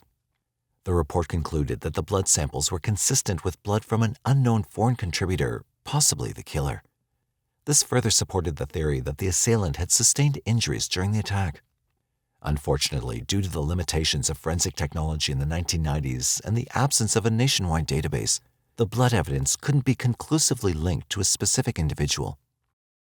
Despite their best efforts, the detectives struggled to make headway in the case as their interviews with local residents also failed to produce any promising leads. Not a single suspect emerged on their radar, and the case reached a frustrating dead end. Florida, where crime rates were notably high and law enforcement had to constantly address new cases, the detectives found themselves compelled to shift their focus to more pressing investigations. So, after a thorough but ultimately inconclusive initial investigation, Detective Weir made the difficult decision to close the case on September 29, 1997. The case was officially documented as pending further investigative leads, leaving it in a state of limbo, awaiting potential breakthroughs that might someday bring justice to Terrance Paquette's tragic slaying. The dawn of the 2000s brought with it a surge of new advancements in DNA technology, breathing new life into the cold case of Terrance Paquette. On March 17, 2003, analyst McNabb successfully constructed a DNA profile from the blood discovered on the freezer door handle and entered it into the CODES database for potential matches. Unfortunately, despite the significant breakthrough, no matches were found at that time. On July 22, 2003, the case was reopened by another Orange County detective, Thomas McCann. McCann conducted re-interviews with witnesses and obtained buccal swabs from them for comparison with the crime scene evidence. Yet no suspect could be identified. This setback caused the case to once again go cold, and this time it remained inactive for a staggering 17 years. However, on August 29, 2019, Orange County homicide detective Brian Savelli was assigned to the case. His primary focus was on the DNA profile generated from the blood left behind at the crime scene in the convenience store back in 1996, which had since become a quick-stop food store. And so just with the advancements in DNA and where we are in 2019 at the time when I opened the case, I figured there's got to be something we can do. It still took Savelli 2 years to make any significant progress in the case. Then, in March of 2021, a pivotal step was taken when the Florida Department of Law Enforcement reached out to Othram, a Texas-based private laboratory specializing in genetic genealogy methods. The FDLE requested Othram to utilize advanced DNA testing techniques to construct a comprehensive genealogical profile that could potentially yield new leads and help identify Terrance Paquette's killer. Othram employed forensic-grade genome sequencing to build a comprehensive genealogical profile. Once the profile was successfully generated, it was returned to the FDLE, where forensic genealogists employed their expertise to further narrow down potential suspects.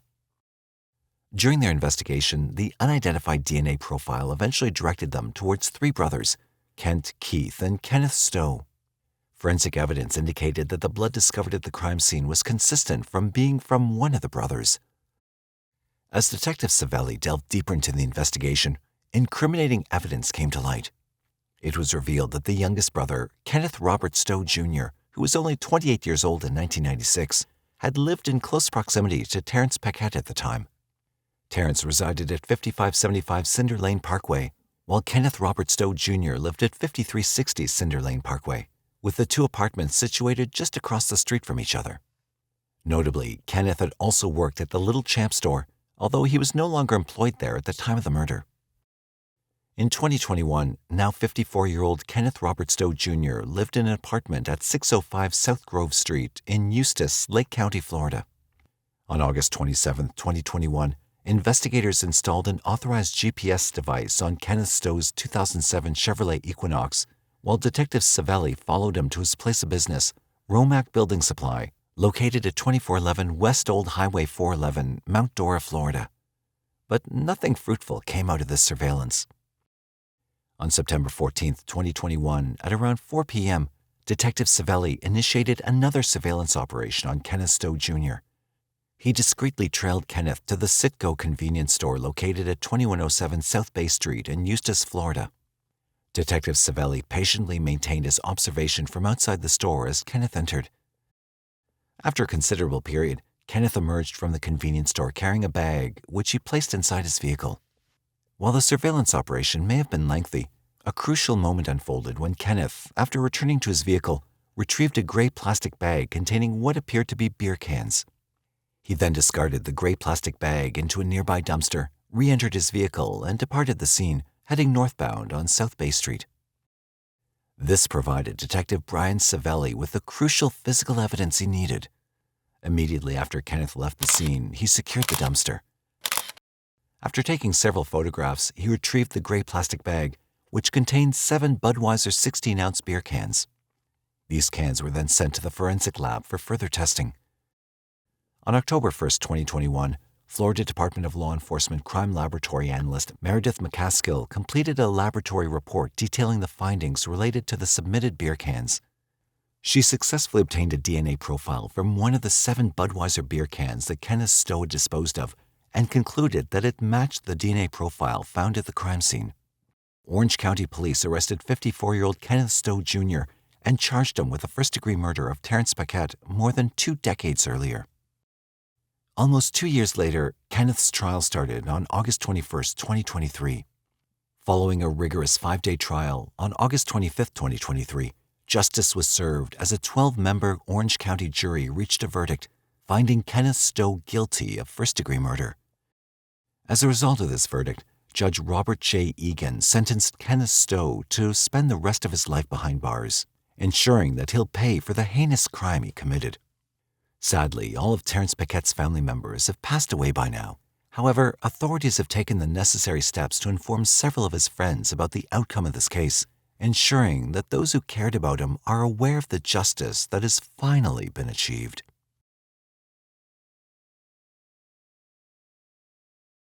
This case will take us to Atlanta, which serves as both the capital and the most heavily populated city in the state of Georgia. It was here that Jermaine Rahman Carter, affectionately known as Baby Ocean, was born on July 2, 2020 to Zakia Allah and Jermaine Carter Sr. With his infectious smile, he brought boundless joy to his family, as he was known for being an exceedingly cheerful baby. Tragically, his promising life was tragically cut short before it truly began. On February 2, 2021, when baby Ocean was just 6 months old, he was brought to Easter Seal Center Sylvan, a daycare facility located in southwest Atlanta. Several hours later, the child was discovered unresponsive. A 911 call was made, leading to the swift arrival of an ambulance. They urgently transported the child to the hospital, but tragically, he passed away. Initially, baby Ocean's death was attributed to natural causes. However, in 2023, nearly 2 years after the tragic incident, the child's mother, Zakia, made a phone call to the authorities. Although the exact content of this call remains unclear, it prompted a new investigation into the circumstances surrounding baby Ocean's death. Subsequently, law enforcement officials reached out to the Georgia Department of Early Care and Learning's BRIGHT to identify the staff present during baby Ocean's tragic incident. This inquiry led to the discovery of 2 individuals who were in the facility at the time of the child's passing. One of them was a woman named Stephanie Thompson. As the investigation unfolded, crucial details about the events of that fateful day began to emerge. During her interview, Stephanie disclosed that on the day in question, baby Ocean had fallen asleep in her arms. She then carefully placed the infant on a bobby pillow, ensuring that he was positioned face up, and proceeded to work on her laptop. At that moment, the other worker was not in the room where baby Ocean was resting. While tending to her responsibilities, 2 other children under Stephanie's care woke up from their naps, and she attended to their needs. The last time Stephanie checked on baby Ocean, he was still asleep. However, the 6-month-old soon began making noises while unattended. Stephanie believed that the child was merely repositioning himself when she noticed him raising his arm. After completing her tasks with the other children, Stephanie returned to check on baby Ocean and made the distressing discovery that he'd stopped breathing. A call to 911 was immediately placed and CPR was initiated in an attempt to resuscitate the infant, but tragically, their efforts proved to be in vain. In the wake of Stephanie's interview, authorities then undertook a thorough review of training records, and they uncovered something important. It was revealed that bobby pillows were not designated as approved safety materials for infants to sleep in. The official records clearly manifested that all infants should be transferred to a crib or a car seat during nap time. Lena Barber, the director of the daycare center where baby Ocean met his untimely end, also clarified that bobby pillows were exclusively intended for children who were awake. Alarming information from the U.S. Consumer Safety Commission came to light, indicating the inherent dangers associated with bobby pillows, particularly in terms of suffocation risks. Shockingly, 7 months after baby Ocean's tragic passing, the federal department issued a recall for certain bobby pillows. This recall was prompted by the unfortunate deaths of 10 infants across the nation. The CPSC explicitly warned that if infants were able to move around, they could suffocate or end up in positions that obstructed their ability to breathe. There was also the risk of infants rolling off the surface of the pillow, adding to the gravity of the safety concerns. In essence, Stephanie and the daycare center were found to be in violation of state regulations due to their failure to provide adequate supervision and for placing a child in an unsafe sleeping environment. As a result of these findings, Stephanie was arrested and charged with second-degree murder and second-degree cruelty to children. During her initial court appearance, which took place on June 13, 2023, Stephanie was denied bond. Bringing it from Miami to back here in Georgia, tonight a daycare worker is behind bars in Fulton County, charged with second-degree murder after a baby died while in her care. That worker was arrested on Monday, and hours ago, a judge denied her bond after a baby boy, just 6 months old, died at a daycare in southwest Atlanta. And Latasha Givens, well, she's joining us from that daycare. And Latasha, you had the task today of speaking with that child's mother. Can you tell us about that conversation?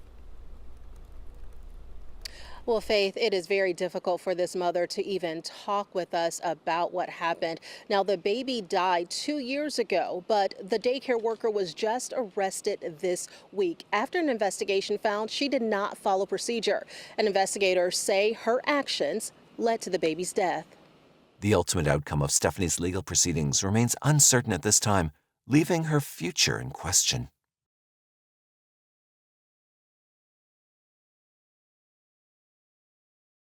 Our next case brings us to Santa Rosa, a city in Sonoma County, California, renowned for its wineries. However, before going into the events there, let's first journey to Burlingame, a city located in San Mateo County, California. Noelle Russo was born in the 1940s, and while details about her family are scarce, she grew up in San Mateo County, California. In 1962, she garnered local attention and made headlines by earning the title of Miss Burlingame in a beauty pageant at the age of 16. During an interview she did for an article, she shared her aspirations of becoming a model and said her favorite sport was dancing the twist. A photograph accompanying the article captured Russo's radiant smile as she clutched a bouquet of flowers. Over the course of the following 2 decades, Russo's life saw significant changes. She got married and divorced twice. She also gave birth to a son. At one point, she pursued a career as a forest ranger trainee in Colorado, temporarily leaving her home in the Bay Area. Eventually, she returned to the Bay Area, where she enrolled at Santa Rosa Junior College. According to friends who knew her at the time, Russo enjoyed biking around town. She was also known for hitchhiking, a practice that caused concern among her friends who worried that she might place too much trust in strangers. On Friday, June 24, 1983, Russo, who was 37 years old at the time, went to stay with a friend in Santa Rosa after an argument with a boyfriend. It's not known who this boyfriend was or what caused their argument. That evening, the friend offered to drive her to Courthouse Square, where Russo intended to catch a Golden Gate Transit bus to return to her apartment in Rohnert Park. Tragically, from that point onward, Russo vanished without a trace.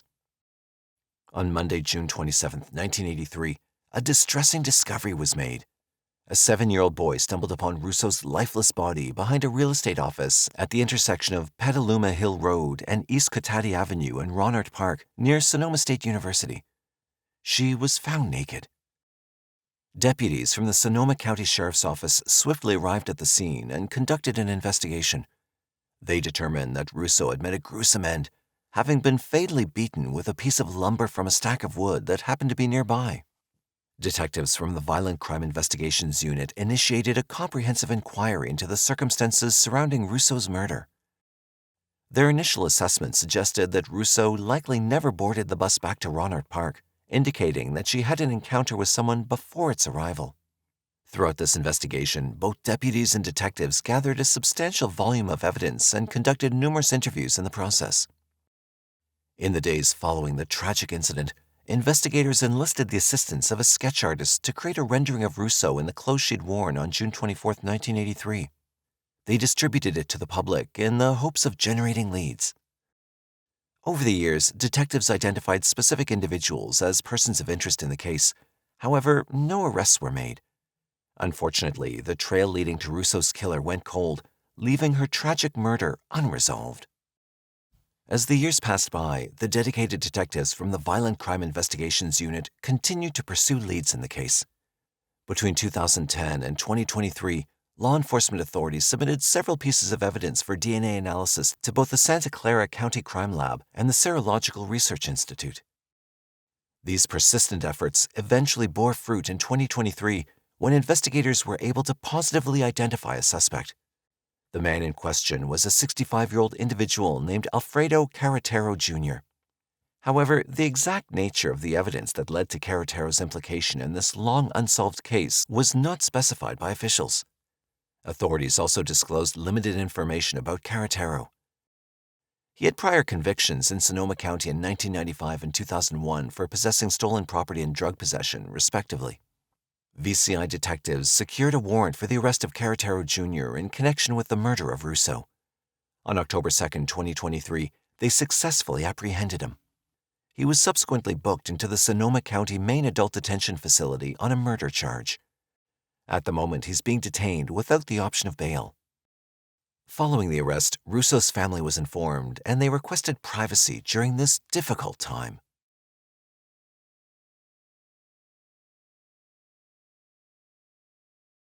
Let's move on to Cincinnati, a city located in Ohio which boasts a robust art scene. The city is an economic and cultural hub in the Cincinnati metropolitan area. With an estimated population of 2.2 million, it's Ohio's largest metropolitan area and the nation's 30th largest. On February 15, 2003, the Cincinnati police arrived at the 2500 block of Sarvis Court in Cincinnati for a wellness check. The reason behind this was a 911 call in which the caller reported a strong and concerning odor emanating from the apartment. Upon entering the apartment, authorities discovered a deceased man named Herman Brown. He was unclothed, lying lifeless on the floor, with an extension cord tightly wound around his neck, and he'd sustained multiple stab wounds. Additionally, they found traces of blood in the bathroom sink, making the scene exceptionally gruesome and disturbing. There's limited information regarding the deceased man, and it's possible that authorities chose to withhold details to respect his privacy. At the crime scene, investigators gathered various pieces of evidence scattered throughout the apartment, including cigarette butts, a swab of the victim, and blood from the bathroom sink. Subsequent testing of this evidence revealed 2 DNA profiles, one belonging to Brown and the other from an unidentified individual. Despite exhaustive efforts to identify the source of the unknown DNA, investigators were unable to find a match.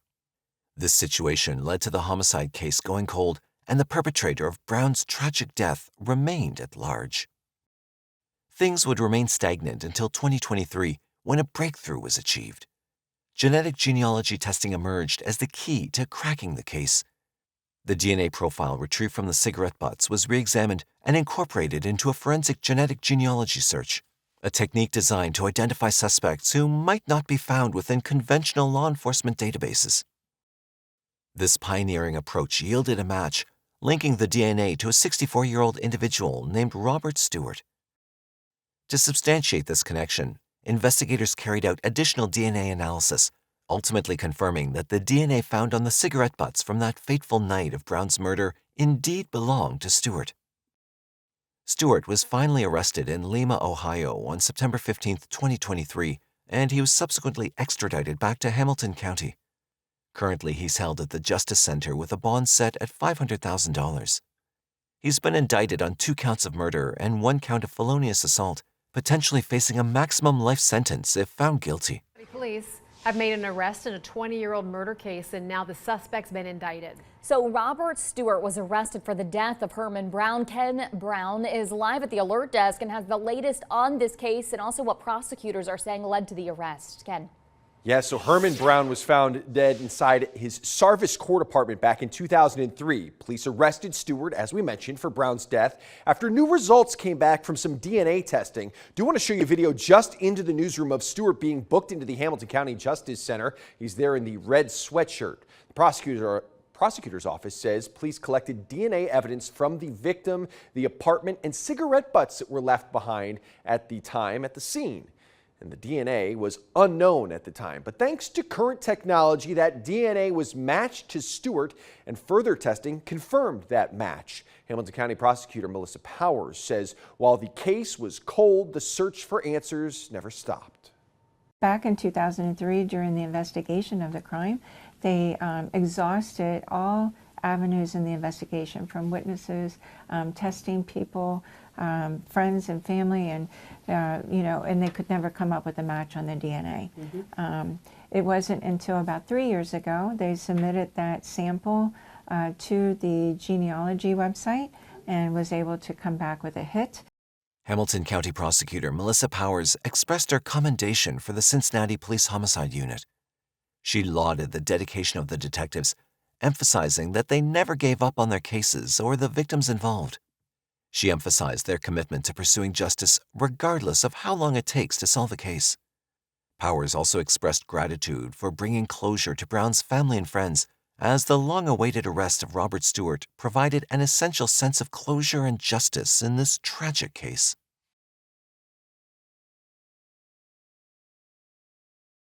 News traveled fast in the small and cozy town of Heflin, Alabama, where nobody was a stranger to anyone, and one incident which took place back in 2002 left the residents of Heflin questioning their own safety.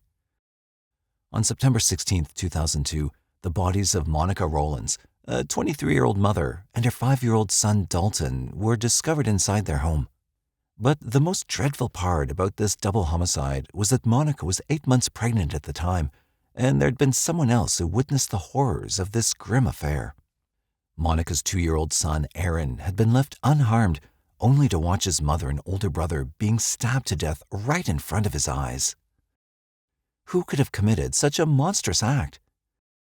Was Aaron going to remember anything from the wicked night? This case takes us to Heflin, a cozy and welcoming city and the county seat of Claiborne County in Alabama, United States. With a population of only around 3,400 people, Heflin is Alabama's gateway to the southern Appalachian Mountains. Over the weekends, people here enjoy a variety of outdoor recreational activities.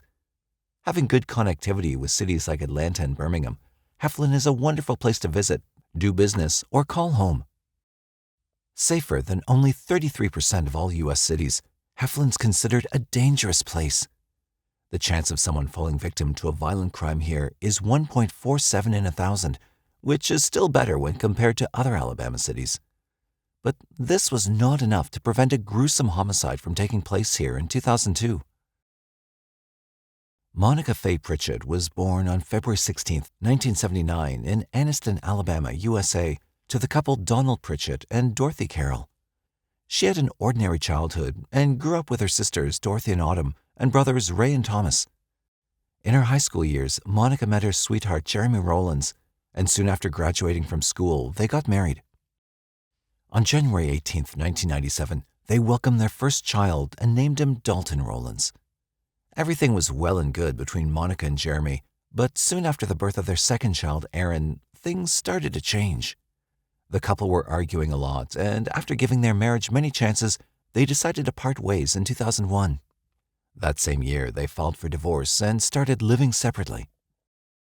By mid-2001, Monica and the boys moved into their Sugar Hill Road home in Heflin. To pay the bills and support her children, Monica even worked for a while at the Kitty Castle Daycare in Heflin after her separation from Jeremy. In 2002, 23-year-old Monica was pregnant and waiting to welcome her third child into the world. Even though Monica and Jeremy had separated, both their sons, Dalton and Aaron, would visit their father over the weekends and spend time together. Having support from her father, Donald, Monica was quite content with the life she had at the time. On Friday, September 13, 2002, Monica, Dalton, and Aaron decided to visit Monica's father, Donald, in Anniston, Alabama. Donald was eager to meet his daughter and grandsons and had already planned the whole day out. When Monica and the boys arrived, they spent the day going horse riding, playing games, and watching movies. By the evening, when it was time to leave, Donald even gave Dalton a small gift. Monica and the boys headed back to their Heflin home around 8:30 p.m. They loved spending time here in Anniston with Donald and made plans to return later that weekend. However, the weekend passed, and Donald kept waiting for the arrival of his loved ones. But there was no word from Monica. Donald had a feeling that something was wrong. It was unlike Monica to cancel plans and not inform anyone about it. Donald got in touch with another family member who resided in Heflin and asked them to check on Monica and the kids. On Monday, September 16, 2002, a relative arrived at Monica's house to make sure that everything was all right. Without suspecting anything, the relative walked up to the house and knocked on the door. After waiting and not getting any response, the relative managed to get inside the house. But what lay behind the closed doors of Monica's Sugar Hill Road home was something the relative could never have been prepared for. What they saw left them sick, and they immediately dialed 911 to report a gruesome double murder. When the detectives arrived, they found Monica and Dalton's lifeless bodies lying in a pool of blood. They both had been mercilessly stabbed to death. At the time, Monica was 8 months pregnant with her third child, and the wild attacks on her during the assault had sent her into early labor, which resulted in the partial delivery and death of her third child. Upon learning that Monica's 2-year-old son Aaron was nowhere to be found, the detectives frantically searched for him. To their surprise, Aaron was found hiding in a closet, completely unharmed. The violent nature of the crime left the detectives utterly disturbed. Some even described it as one of the most tragic cases they'd ever seen. Right after investigating the crime scene and collecting as much evidence as they could, detectives decided to question Monica's ex-husband, Jeremy Rollins. It was around 6 p.m. on September 16, 2002, and Jeremy was headed home after completing his 12-hour shift at Forte Power Systems. Only a few hours after that, detectives showed up at his place bearing the terrible news. Jeremy was stunned to learn about his son and ex-wife's murder. Detectives asked Jeremy to come to the police station with them for an initial round of questioning. Jeremy complied and answered every question he was asked in detail. officers were very quick to rule him out as a potential suspect. Jeremy wanted to help the detectives with their hunt for the killer and remained cooperative throughout the investigation. On September 19, 2002, Monica and Dalton's family and friends gathered at the Dryden Funeral Home around 11 a.m. to express their love and bid farewell to the loving mother and son before heading over to Cedar Creek Cemetery in Heflin, Alabama, where Monica and Dalton were laid to rest. Just a little before the burial took place, law enforcement briefly halted the services to collect some more DNA evidence. On September 20, 2002, Governor Don Siegelman issued a $10,000 reward for anyone who could provide any information which could lead to the person responsible for the murders of Monica and Dalton. Efforts were made to encourage people to come forward and provide detectives with even the slightest bit of information. However, there were no reports of the reward ever being claimed by anyone. At the time the murders took place, the detectives were able to collect DNA samples, fingerprints, and other evidence from the crime scene and had sent them to the Alabama Department of Forensic Science for further analysis. However, there was a delay in processing these samples due to budget constraints. The detectives were already low on evidence, and this huge speed bump caused many difficulties in their investigation. Within the next few years, the investigation almost came to a pause after hardly making any progress. A decade passed, and there still hadn't been any arrests in connection with Monica and Dalton's murders. In June of 2014, Officer A.J. Benefield from the Heflin Police Department made an announcement to the public, stating that the double murder was the worst crime he'd ever seen, and there hadn't been a single day that the detectives weren't working on it. He added that even though there'd been very few developments in the investigation, they weren't going to let go of the case, as he and the other detectives working on the case had developed an emotional bond with it.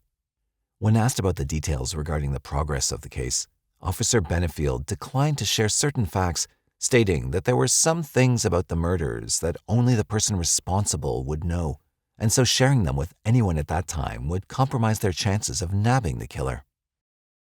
Later that same year, the Heflin Police Department began interviewing people again, hoping to soon break the case. On March 20, 2015, almost 13 years after the murders of Monica and Dalton, the Heflin Police Department asked the Attorney General's Cold Case Unit to step in and help them in investigating and reviewing the case. But even after teaming up with the Cold Case Unit, the Heflin Police Department couldn't come close to solving the murder mystery for many more years. Stating how emotionally connected they were with the case, Chief Ross McGlawn and Captain Scott Bonner from the Heflin Police Department formally reopened Monica and Dalton's case in January 2021. They believed that they finally had the right technology and an ample amount of evidence to start a fresh investigation into the double homicide. However, the detectives still chose not to disclose details about the new developments. But that didn't stay the same for very long. With the ongoing buzz about the case being reopened, the crowds were hungry for more information. In 2023, Captain Scott Bonner shared with Alabama Cold Case Advocacy what he and the police department had been up to ever since the case was reopened. The detectives had sent many pieces of evidence to both private and state forensics labs for DNA testing. One of those items was a cigarette butt which was recovered from the crime scene back in 2002. Determined to put the killer behind bars, the officers had already interviewed more than 60 people in connection with the case and were going to continue interrogating more until they found the perpetrator.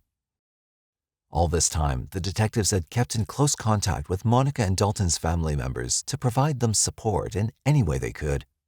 The Heflin Police Department, along with the District Attorney's Office, Center for Applied Forensics, and other agencies, had given hundreds of hours to this case, developing evidence, suspects, and witnesses. Staying careful enough not to disclose any sensitive information about the ongoing investigation, Captain Bonner revealed that there was evidence which led the police department to a potential suspect, and they'd been keeping a close eye on him. He assured everyone that the suspect, whose identity was yet to be disclosed, was of no threat to anyone at the time, as he was in jail in another state for unrelated crimes. Captain Bonner requested everyone to continue to pray for Monica and Dalton's family and respect their privacy as law enforcement continued to work on this case. Closing his statement, Captain Bonner apologized for the delay in the investigation due to some unforeseeable factors and promised to share details about new developments soon. On June 30, 2023, the investigation into the case took a drastic turn when a Florida ex-convict, whom the detectives had suspected to be the killer, confessed to murdering Monica and Dalton Robbins himself.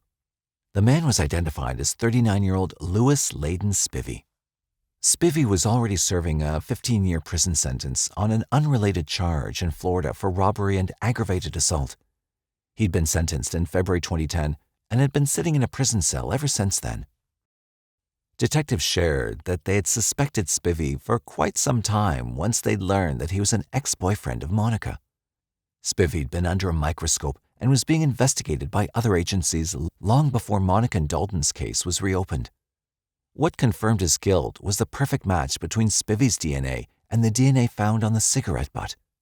Captain Bonner and Heflin Police Chief Ross McGlawn acquired an arrest warrant for Spivey and went to the Florida prison where he was serving his time. Now that the detectives had a tremendous amount of evidence, after more than 20 years after Monica and Dalton's murders, they were able to arrest the person responsible. When the investigators sat down with Spivey, he gave them a complete confession outlining even the tiniest details of the crime. Spivey took full responsibility for the murder of Monica and Dalton Rollins and was charged with 2 counts of murder. Captain Bonner was relieved, having solved a homicide case he described as one of the toughest ones he'd ever worked on. He and the other detectives had to go through multiple files numerous times, which alone took quite a few months. But he was proud that the department's excellent investigation work had led them to the right person. Spivey is currently being held without bond at the Claiborne County Jail in Heflin, Alabama, and is expected to stay there until the trial for the 2 counts of murder takes place. However, the date hasn't been finalized yet. It still remains unclear whether Spivey has entered pleas or hired an attorney to speak on his behalf. In a statement on behalf of Robbie Brown, Heflin's mayor, Chief Ross McGlawn offered his condolences to the family of Monica and Dalton. Captain Bonner expressed that this case gradually became quite personal to him, and he wasn't going to rest until there was justice for Monica and Dalton. He said that in the last 3 years, he'd spent more time with Monica and Dalton's family than he'd spent with his own. That was how dedicated he'd been towards the case. And now that Spivey, the murderer, had been identified and apprehended, he finally felt relief knowing that he'd brought some peace and closure to the Rollins family, so they could finally close this painful chapter in their lives and move on. After more than 20 years of suffering, Jeremy and Aaron, Monica's ex-husband and younger son, have answers, and luckily they have had each other for support all this time. Since Spivey hasn't yet stated the reason behind his merciless killing of Monica and Dalton, what do you think made Spivey commit such a horrific crime? Why do you think Spivey left 2-year-old Aaron unharmed? Let us know your thoughts. We'd love to hear from you.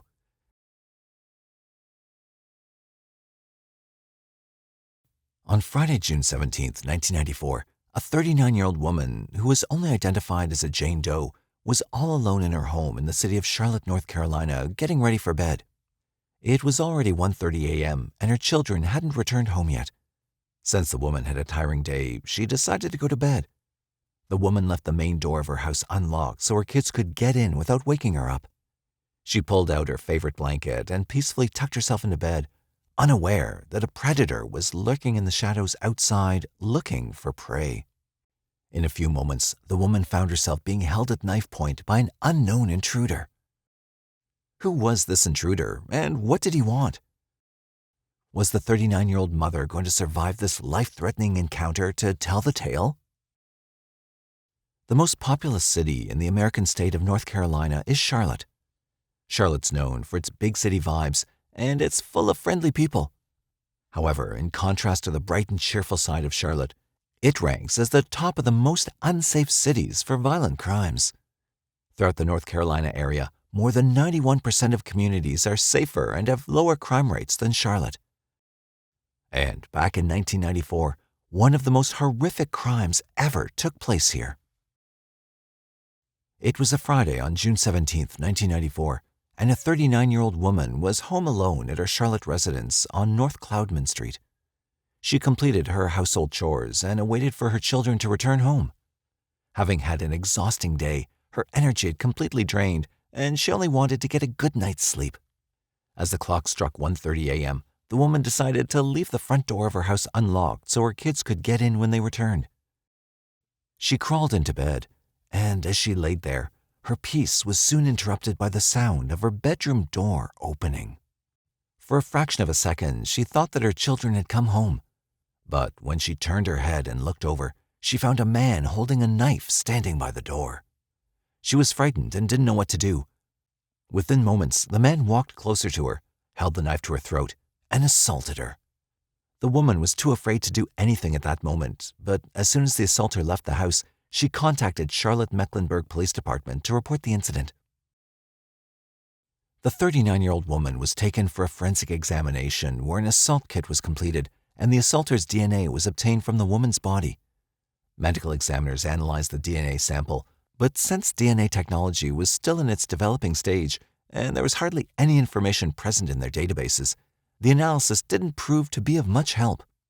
From then onwards, detectives from the Charlotte-Mecklenburg Police Department made immense efforts to hunt the assaulter, but always found themselves at a dead end.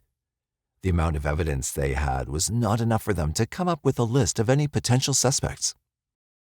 Weeks, months, and years went by, but the detectives were not even close to finding the man who assaulted the 39-year-old mother. With no progress made in a very long time, the case eventually went cold, leaving the victim disturbed and helpless. The Charlotte-Mecklenburg Police Department in North Carolina reopened the 1994 assault case in 2018, thinking that the advancements in DNA technology could now lead them to the suspect. Throughout that year, they looked at the evidence again and performed some additional tests on the suspect's DNA sample.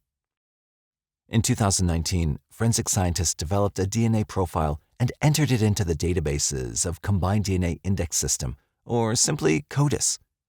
This connected the same man who assaulted the 39-year-old woman in 1994 to another assault case that took place in 2010. Officers say through DNA testing, they were able to arrest James Wayne Ingersoll for the crime, but CMPD isn't the only department looking to bring charges. WBTV's Ron Lee is live for us now at police headquarters with more. So Ron, Ingersoll is also wanted in Columbia, South Carolina for another assault?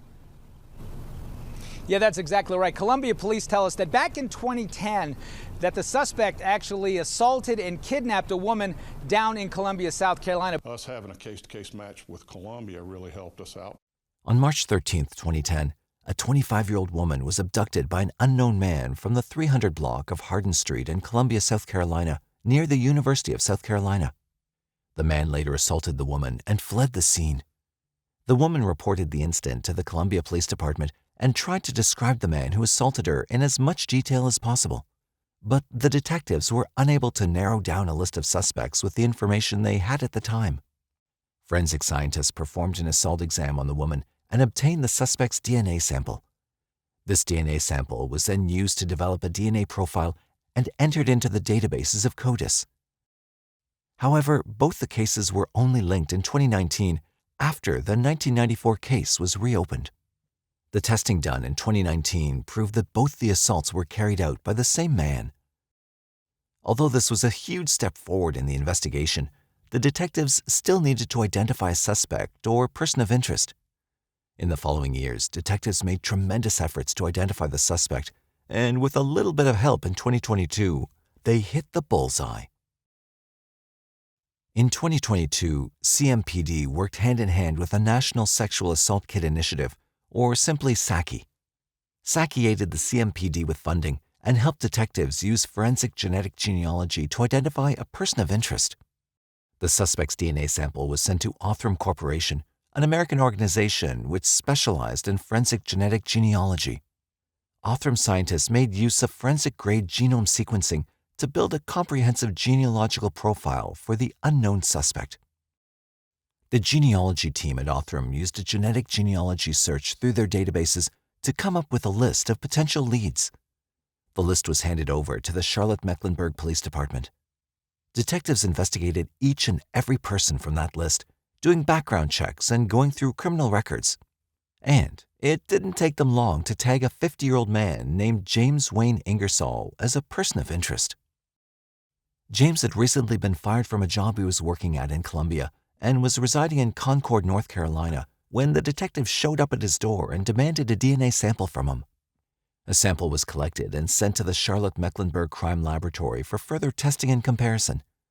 The results from these tests determined that the DNA samples obtained from James perfectly matched the DNA samples from both the 1994 assault and the 2010 assault.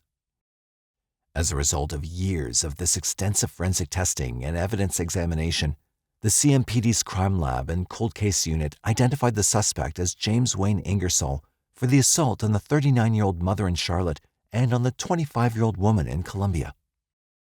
James's criminal record showed that he'd pleaded guilty to assault on a female back in 1999 and was also investigated in 1995 for a peeping incident. The latter case, however, was dismissed. Investigators with the Columbia Police Department's Special Victims Unit acquired an arrest warrant for James, and on Thursday, May 4, 2023, CMPD, with help from South Carolina Law Enforcement Division, or simply SLED, arrested the 50-year-old suspect from his home in Concord, North Carolina. Charlotte police arrested James Wayne Ingersoll. Police tell us his DNA profile matched up against evidence collected from the scene from an assault 3 decades ago that had gone cold. Both of James's victims were made aware of the arrest. They felt a sense of release that their assaulter, after escaping justice for nearly 3 decades, was finally going to pay for his crimes. Sergeant Darrell Price was one of the detectives working on the 1994 cold case. When he, along with the other detectives from his department, carried out James's arrest, he said that the arrest didn't come as a surprise to James at all. Sergeant Darrell felt that by the time CMPD caught James, he was already aware that the detectives were looking for him, and it turned out that some people who had seen the department's appeal to the public for help had tipped him off. Sergeant Darrell Price had been working for the CMPD Cold Case Unit for 13 years. Having served 42 years in the police force and being only 6 weeks from retirement, he felt proud to have helped close one of his last cases. Police Chief W.H. Skip Holbrook announced that James Wayne Ingersoll will be charged with first-degree criminal sexual conduct and kidnapping in Columbia, South Carolina. James would also face charges of first-degree burglary and first-degree assault in the Mecklenburg County Superior Court. Ingersoll is now in the Mecklenburg County Detention Center, and a North Carolina judge has set his bond at $600,000. As James has refused to waive extradition, the detectives are currently working on obtaining an extradition warrant from the governor's office so James could be charged in Columbia. To look for further evidence linking James to these crimes, the investigation into both these cases is still active and ongoing. Police departments from Charlotte, Mecklenburg, and Columbia have urged people to step forward if they can provide additional information on the case. Sergeant Darrell Price said that this was the 3rd time that a new type of genealogy testing had led to an arrest in a CMPD assault cold case. He added that even now the department has more than 3,000 assault cold cases which are still being investigated. He was hopeful that this advancement in DNA technology could prove to be of great help in solving many of those cold cases in the future. Assaults such as the one in this case were sadly not uncommon. Lily Millhouse, who had recently moved to the neighborhood in Charlotte, North Carolina, where the assault on the 39-year-old mother took place almost 30 years ago, shared her tragic story as well. Lily, who's now in her 70s, said that she too was a victim of assault when she was only a teenager, and the memories from that horrifying day haunt her even today. Even though she isn't connected to the assaults that were carried out by James, she shared the same pain that James's victims did. Knowing that James had been arrested for his crimes, Lily hoped that his victims would find closure. She also shared that even though the accused in her case, too, was eventually caught, his actions left permanent scars. Do you think that James Wayne Ingersoll committed any other crimes which went cold without him being linked to them? Why do you think it took the detectives almost 3 decades to identify James?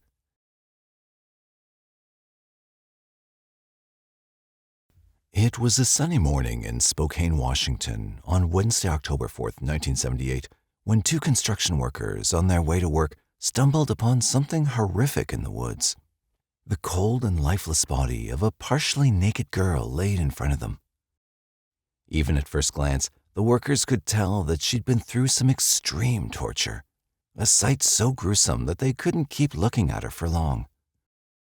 When the authorities were informed of the tragic discovery, they arrived at the crime scene and identified the victim as 16-year-old Krisann Baxter. Krisann Baxter was identified as the victim of rape and murder. Her mother reported her as a runaway just days before her body was discovered.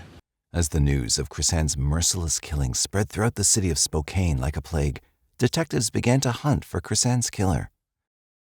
How did Krisann end up in the woods? Who could have done something so horrible to a 16-year-old? Were the detectives ever going to catch the man in question? With a population of 229,000, Spokane is the largest city and the seat of government of Spokane County in Washington, United States. Located along the Spokane River and adjacent to the Selkirk Mountains in eastern Washington, Spokane offers a scenic view to its residents. Spokane is famously known as the birthplace of Father's Day, while the locals refer to Spokane by the nickname of Lilac City. Home to the largest urban waterfall and two of the largest state parks in Washington, citizens and visitors in Spokane often find themselves indulging in many outdoor activities. Along with endless outdoor experiences, Spokane's bold art and entertainment scenes create an inclusive community. But there's also a dark side to this charming city. The crime rate in Spokane, Washington is 59% greater than the national average, and it has the third highest crime rate of major cities in Washington. Safer than only 2% of all U.S. neighborhoods, the chance that a person would fall victim to a violent crime here is 1 out of 157. And likely so, one of the most tragic crimes that took place here takes us back to 1978. Krisann Baxter was born on May 21, 1962, to the couple Ed and Charlie Baxter in Chehalis, Lewis County, Washington, USA. Growing up, she had a pretty normal childhood with her older brother, Steve Baxter. Later, Krisann and her family moved to Spokane, Washington. By 1978, 16-year-old Krisann was a student at Joseph Janst High School, and like any other teenager, she too was going through a rebellious phase. Even if she ended up having an argument with her parents, Steve, Krisann's brother, would always be by her side as the protective older brother. On Saturday, September 30th, 1978, Krisann ran away from home. Although it was never found out why Krisann left home that day, her mother was worried and only hoped that Krisann would return home safely. That same day, Krisann's mother contacted the Spokane Police Department and reported her daughter missing. For the next few days, Spokane detectives spent hours searching through the city streets, interviewing Krisann's peers at school, and looking for any clues, hoping that something might lead them to Krisann. But sadly, none of these efforts were turning out to be of any help in locating the 16-year-old schoolgirl. However, the Spokane Police Department's search for Krisann only came to a sad end when they were contacted by 2 electric company workers on Wednesday, October 4th, 1978, informing them about the discovery of a girl's dead body. Spokane County Sheriff's deputies and detectives responded to the location to begin the investigation, and their worst fears came true when they arrived at the crime scene and learned that the deceased girl was Krisann. The electric company workers told the detectives that while they were on their way to work, they came across Krisann's body in the shade of a pine grove a half-mile north of Hawthorne Road, between Division and Whitworth Drive, near Whitworth University's campus. Looking at the horrific state Krisann's body was in, the detectives could tell what she'd been through. Prior to being strangled to death, Krisann had been beaten up and assaulted. She was almost completely naked. The only thing covering her body was a light blue pullover shirt which had been pushed up around her chest and her bra wrapped around her neck. The detectives broke the news to Krisann's family, and shortly after 9 p.m. on October 4th, 1978, Krisann's 23-year-old brother Steve confirmed the identification. It had only been a few days since Krisann's mother had reported her missing, and now that her daughter's beaten-up body had been discovered, Krisann's mother's pain only worsened. As the 16-year-old's family mourned the loss, Sheriff's detectives Donald C. McCabe and James E. Hansen, assigned to work on the homicide, got started with the investigation. The crime scene in the pine forest was thoroughly investigated and documented. With some assistance from the forensics department, the detectives were able to process the area and collect evidence which possibly included DNA samples. This evidence was later sent for further examination. Shortly after the discovery of Krisann's body, Spokane County Coroner Lois R. Shanks conducted an autopsy on the body and determined that Krisann had been dead for about 2 days before being found, which pinpointed that Krisann had been murdered on October 2, 1978. Krisann's cause of death was ruled as strangulation. The coroner added that she had extensive bruising on her body and there was severe trauma to her lungs and liver. It was clear that before being strangled by her own bra strap, she'd suffered extreme abuse and assault. The items recovered from the crime scene, along with some other pieces of biological evidence, were sent to the Washington State Patrol Crime Laboratory for testing. The samples sent to the lab were believed to contain DNA, but since the DNA testing technology was still in its early stages and had many limitations, a full analysis couldn't be completed. The evidence was preserved for future testing when the DNA technology would be more advanced. A few days later, Krisann's family gathered at the Greenwood Memorial Park, Centralia, Lewis County in Washington, where she was laid to rest. Everyone's eyes glistened with tears as they remembered and cherished the time Krisann spent with them. While Krisann's family was recovering from the tragedy, Spokane County's detectives worked long shifts to find even the tiniest clues which could lead them to Krisann's killer. Detectives stated that their strategy would be to backtrack Krisann's movements from the day she ran away from home to the time she was murdered. Through this, they aimed to figure out where Krisann had been, if anyone was with her, or if anyone had seen her. The detectives said that even though they didn't have any solid leads yet, they were going to leave no stone unturned in the investigation. As prepared as the detectives were, their hunt for the perpetrator was not going to be an easy task. Krisann had a lot of friends, and interviewing all of them one by one already took a lot of time. But the surprising part was that none of Krisann's friends had seen her since the day she ran away. Furthermore, none of them seemed to know where she'd been before her murder. Every friend of Krisann that the detectives spoke to gave them the names of 20 more people.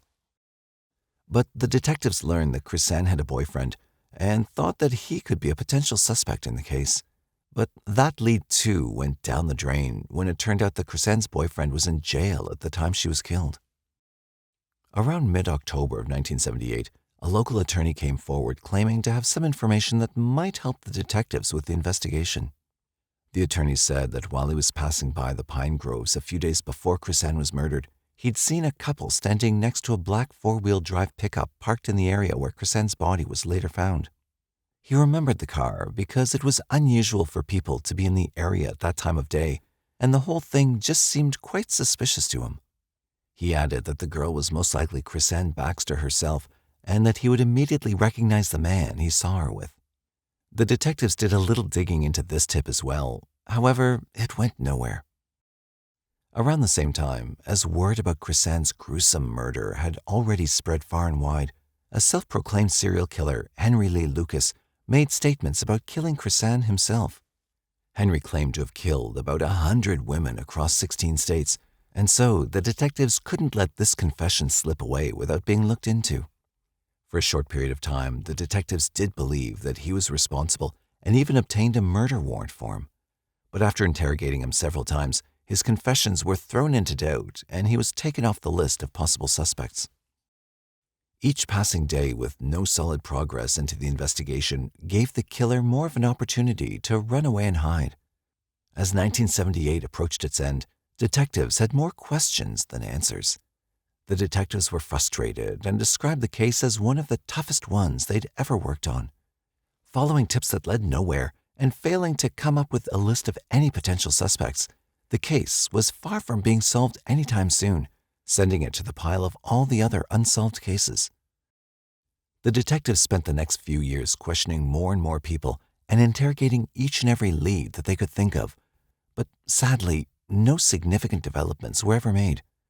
The case grew cold and stayed that way for decades.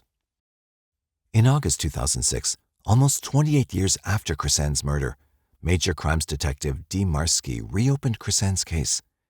He went through the case again, looking at each and every detail and investigating all the evidence that had originally been collected. Knowing that the DNA technology was much more advanced now, he sent the samples back to the Washington State Patrol Crime Laboratory for testing. With new and improved technology, forensic scientists retested the evidence, and the results showed 2 DNA profiles. These 2 profiles were consistent with Krisann Baxter and an unknown male. The male profile was entered into the Combined DNA Index System, or simply CODES, hoping to find a match, but a match wasn't found for the next 8 years. Then in 2014, the unknown male's profile was updated and entered into the National DNA Indexing System, also called NDIS. At NDIS, the profile was compared to every DNA entry in the nation on a rotating basis, but even after that, a match wasn't identified. Another half-decade passed, and there were still no matches identified since the unknown male's profile was entered into NDIS. The case had stayed unsolved for more than 4 decades, but because of the explosive growth of a technique called genetic genealogy, there was a massive development made in the case in 2020.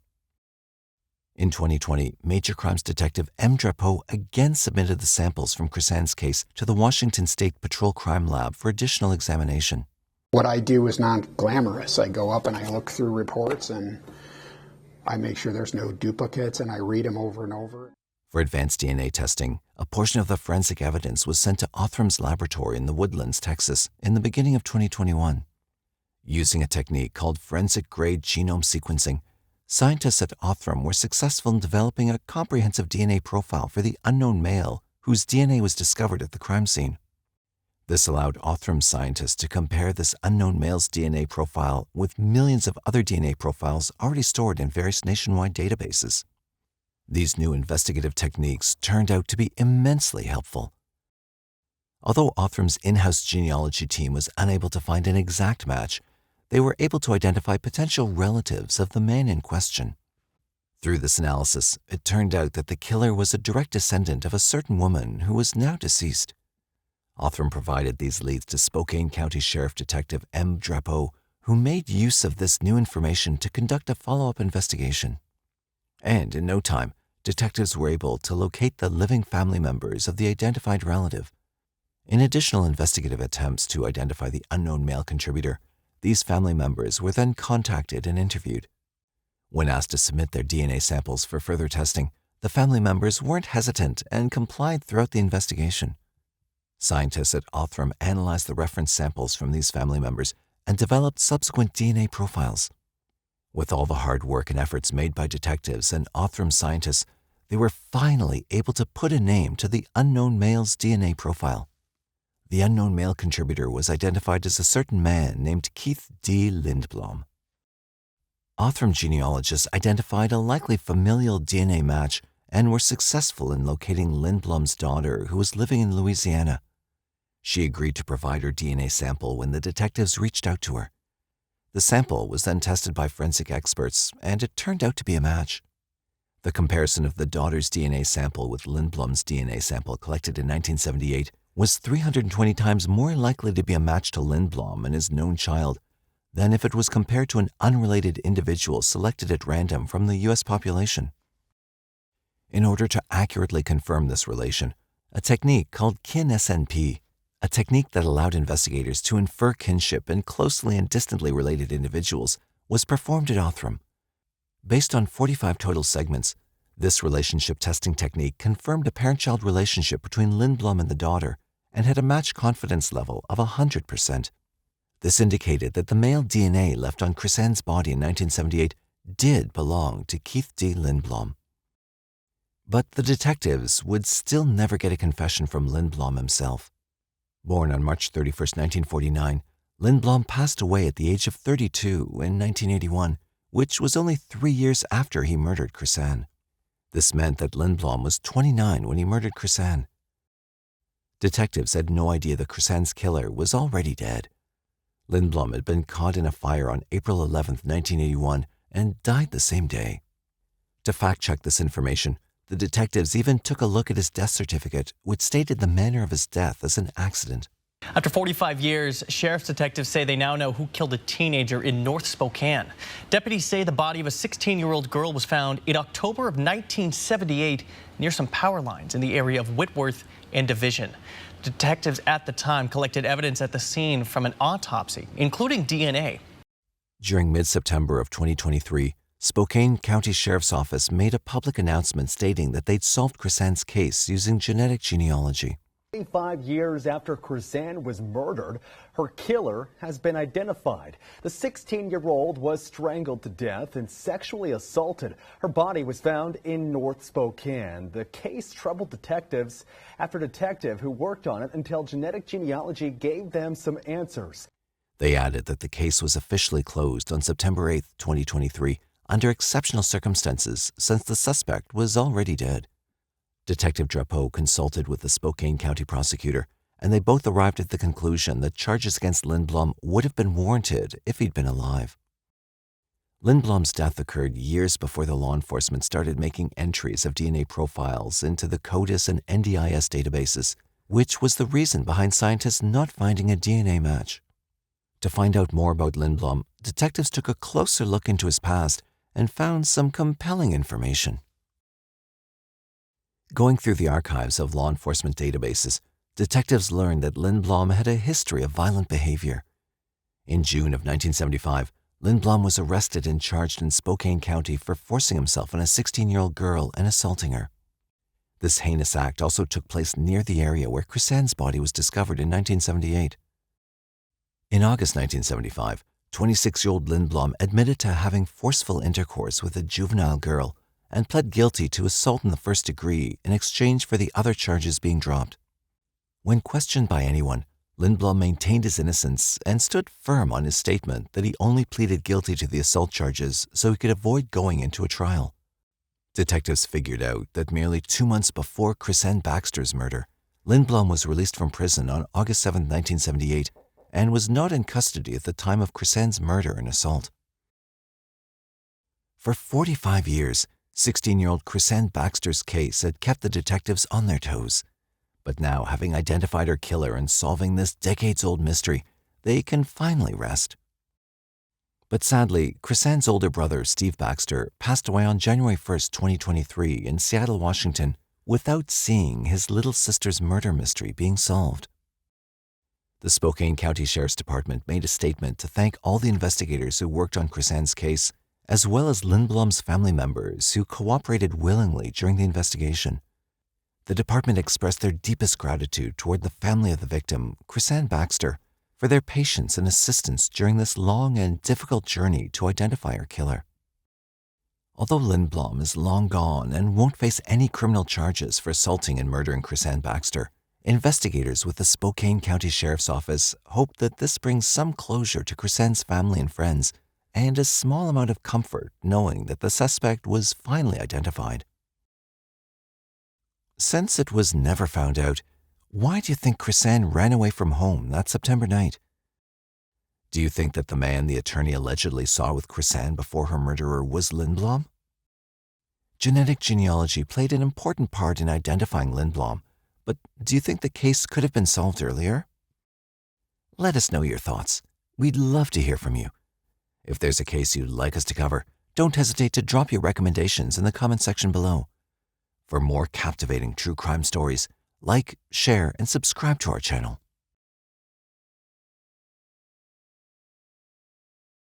On a chilly morning back on January 3, 1991, officers from the Seaside Police Department arrived at Sabato Park in Seaside, California. But what they found was chilling. It was the lifeless body of 34-year-old Vicki Johnson lying on the sandy playground. This is exactly where her body was found, right about the center here. Vicki Johnson's body bore severe injuries, and the sight was truly horrifying. She was suffocated, she was strangled, she had a significant amount of sand that was lodged down her throat, and her clothes were torn, and she was set on fire. The investigations began right away, but little did they know, this case would remain unsolved for decades to come.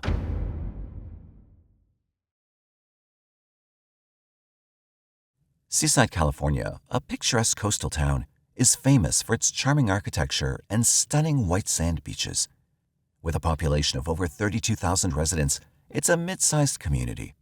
This idyllic town is home to a number of educational institutions, including California State University, Monterey Bay CSUMB, and the Monterey College of Law. However, even in such a tranquil setting, no place is immune to crime. And this atrocious case of Vicki Johnson also took place in Seaside. Vicki Renee Johnson's life started on February 19, 1956, in Kern County, California. She was born to Virginia Ruth Jackson and Tommy Jackson, and she was the middle child among their 3 children. She grew up alongside her elder sister, Valeria Albertha Johnson, and her younger brother, Mark Anthony Johnson. The rest of Vicki's life remains shrouded in mystery, but it's possible that she lived a quiet and simple life, away from the spotlight, where her personal details were not widely documented or known. Despite the limited information available about her life, Vicki Johnson was a mother to 3 sons: Jamel Damon Johnson, Robbie Johnson, and the youngest, Orlando Vincent Johnson. Interestingly, Orlando would later go on to achieve fame as a professional basketball player in the NBA. However, tragedy befell the family in 1991 when Orlando was just a little over a year old, and sadly, Vicki's fate took a tragic turn. On January 3, 1991, Vicki's body was discovered by the Seaside Police Department in the early morning hours. The lifeless body showed signs of strangulation, and there were bite marks all over it. The body had also been set on fire by the perpetrator. Despite the disturbing scene at Sabato Park where Vicki's body was discovered, there were no witnesses present to provide any clues about what had transpired. It was as if the park had been deserted during this tragic moment, leaving investigators with a challenging mystery to unravel. Back then, nobody called, nobody saw this. There's no witnesses to this crime. How is that even possible? And that goes back to the culture that existed in this community. The forensic team was summoned to the scene, and they collected any potential evidence that might shed light on the culprit. However, the state of Vicki's burnt body made it challenging to uncover crucial clues. In a last-ditch effort, they turned to Vicki's fingernail clippings, hoping that these could provide a breakthrough, and sent them to the lab for analysis. However, their attempts to find answers would not be easy. With the case lacking concrete answers and the limited technology of the time making it difficult to pin the perpetrator, Vicki's family found themselves in a state of helplessness, holding on to nothing but their hope for justice. Orlando, who was just a baby boy at the time of his mother's tragedy, was cared for by his grandmother, Virginia. He grew up in the embrace of his grandparent, but the trauma of losing his mother at such a young age would leave an indelible mark on his heart. A series of devastating events unfolded for the Johnson family between 1989 and 1995, with 7 members of their close-knit family passing away. This heartbreaking sequence included the loss of Orlando's grandmother, who'd been his primary caregiver, to a heart attack. As the family's situation grew increasingly difficult, Orlando's 2 older brothers stepped up to care for him. As Orlando faced his own struggles, the quest for justice for his mother seemed to stretch on endlessly. Despite the investigators' persistent efforts, each attempt to unravel the truth ended in disappointment. The police were left with a haunting possibility that this heinous act might be the work of a serial killer. At the time of Vicki's murder, Seaside was a place marred by a string of notorious crimes. The local police department found themselves constantly inundated with both fresh cases and old ones that had remained unsolved for years. As stated by Seaside Police Chief Nick Borges, Seaside was deemed a tough town plagued by a handful of some very serious psychopaths. In 1991 alone, the town had already witnessed 10 murders. However, even amidst this challenging environment, Vicki Johnson's murder stood out as particularly shocking. Chief Nick Borges pointed out that the majority of other murders in Seaside were usually related to gang activity and involved shootings. However, Vicki's case was a horrifying departure from this pattern. Her severe attack and the act of setting her on fire took the level of violence to an unprecedented degree in the community, leaving both law enforcement and the local residents deeply disturbed and concerned. However, as time passed, Seaside began to undergo positive changes. One of Vicki's neighbors, Mark Vaugh, strongly believed that Vicki was a victim of the harsh environment within the town. He felt that it was long overdue to seek the answers and justice that Vicki and her family deserved. There were some things going on then that aren't going on now, and there were issues, groups that weren't doing good things. And so now I think there's been a change of culture. I went to school with her, Fremont Junior High. She was a nice person, and I knew the family, just a beautiful, beautiful family. Despite thorough investigations and multiple attempts to uncover clues, not a single lead emerged, and the case went cold. For over 3 long decades, the case remained unsolved. But Vickie's son, Orlando, who had grown up into a professional basketball player, continued to post pictures of his mother, keeping her memory alive and holding on to hope for justice. Then a ray of hope emerged, and his lingering questions were finally on the brink of being answered. Vickie's case remained a mystery for an astonishing 32 years, until the Seaside Police Department decided to reopen the case along with some other cold cases. Among all the cases which were reopened between 2021 and 2023, Vickie's case finally saw a breakthrough in 2023. The evidence from the original investigation was tested again, this time with the advanced DNA technology that was available. The State Department of Justice Crime Laboratory discovered a DNA match beneath Vickie's fingernail clippings. And it pointed to a man, Frank Lewis McClure. Frank Lewis McClure, who was 46 years old at the time of Vickie's murder, had a troubled history dating back to the 1990s. He was no stranger to the law, having been involved in criminal activities at many points in his life. In 1990 alone, McClure faced a string of serious charges, which means any equipment that's used to produce, conceal, or consume illicit drugs. He also faced charges for resisting police, assault with serious bodily injury, assault with a deadly weapon, and domestic violence. In 1991, Frank Lewis McClure found himself on the wrong side of the law once again with two separate arrests. One was for domestic violence, and the other was for assault with a deadly weapon. McClure's legal troubles continued in 1994 when he violated his felony probation, resulting in a 4-year prison sentence. His history of arrests for domestic violence persisted with 2 more incidents, one in 1999 and another in 2011. It's clear that McClure had a lengthy and troubled history with the criminal justice system. As Chief Nick Borges pointed out, assault and domestic violence cases are undeniably serious, but it's crucial to note that all of McClure's previous cases appeared to be personal in nature. Despite his history of legal troubles, there had never been a known connection between him and Vicki Johnson prior to the DNA match, which made her case all the more perplexing and challenging to solve. Even though Frank Lewis McClure had a history of violence on record, Chief Nick Borges revealed that McClure and his family were well known and well liked within the community. Those who knew him never would have suspected that he could be capable of committing such a violent and abhorrent act, adding another layer of shock to his connection to Vicki Johnson's murder. I knew the detectives and police officers in those days tried to gather as much information as possible, Borges reflected.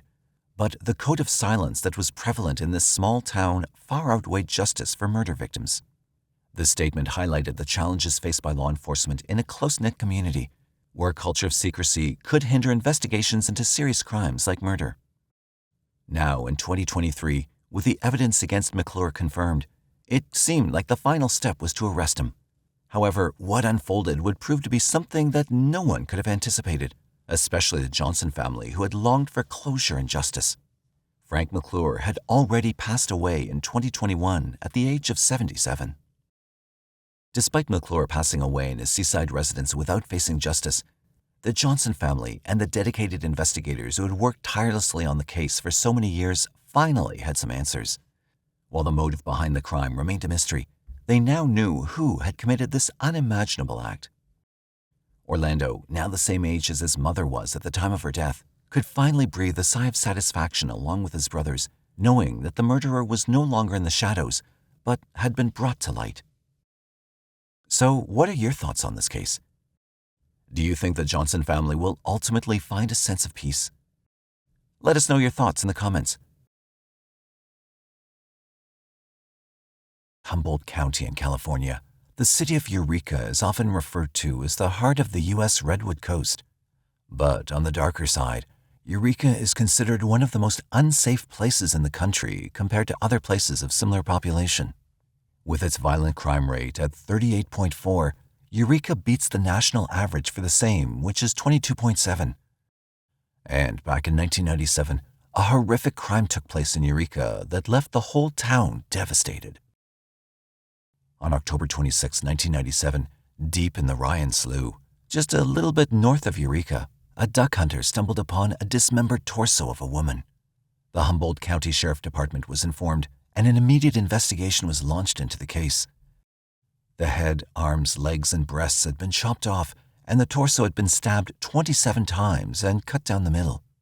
The detectives made multiple attempts to identify the victim, but were always met with failure. But they were able to estimate that the woman was 18 to 25 years old, a non-smoker, and had given birth before. While this briefly narrowed down their list, there was still no luck.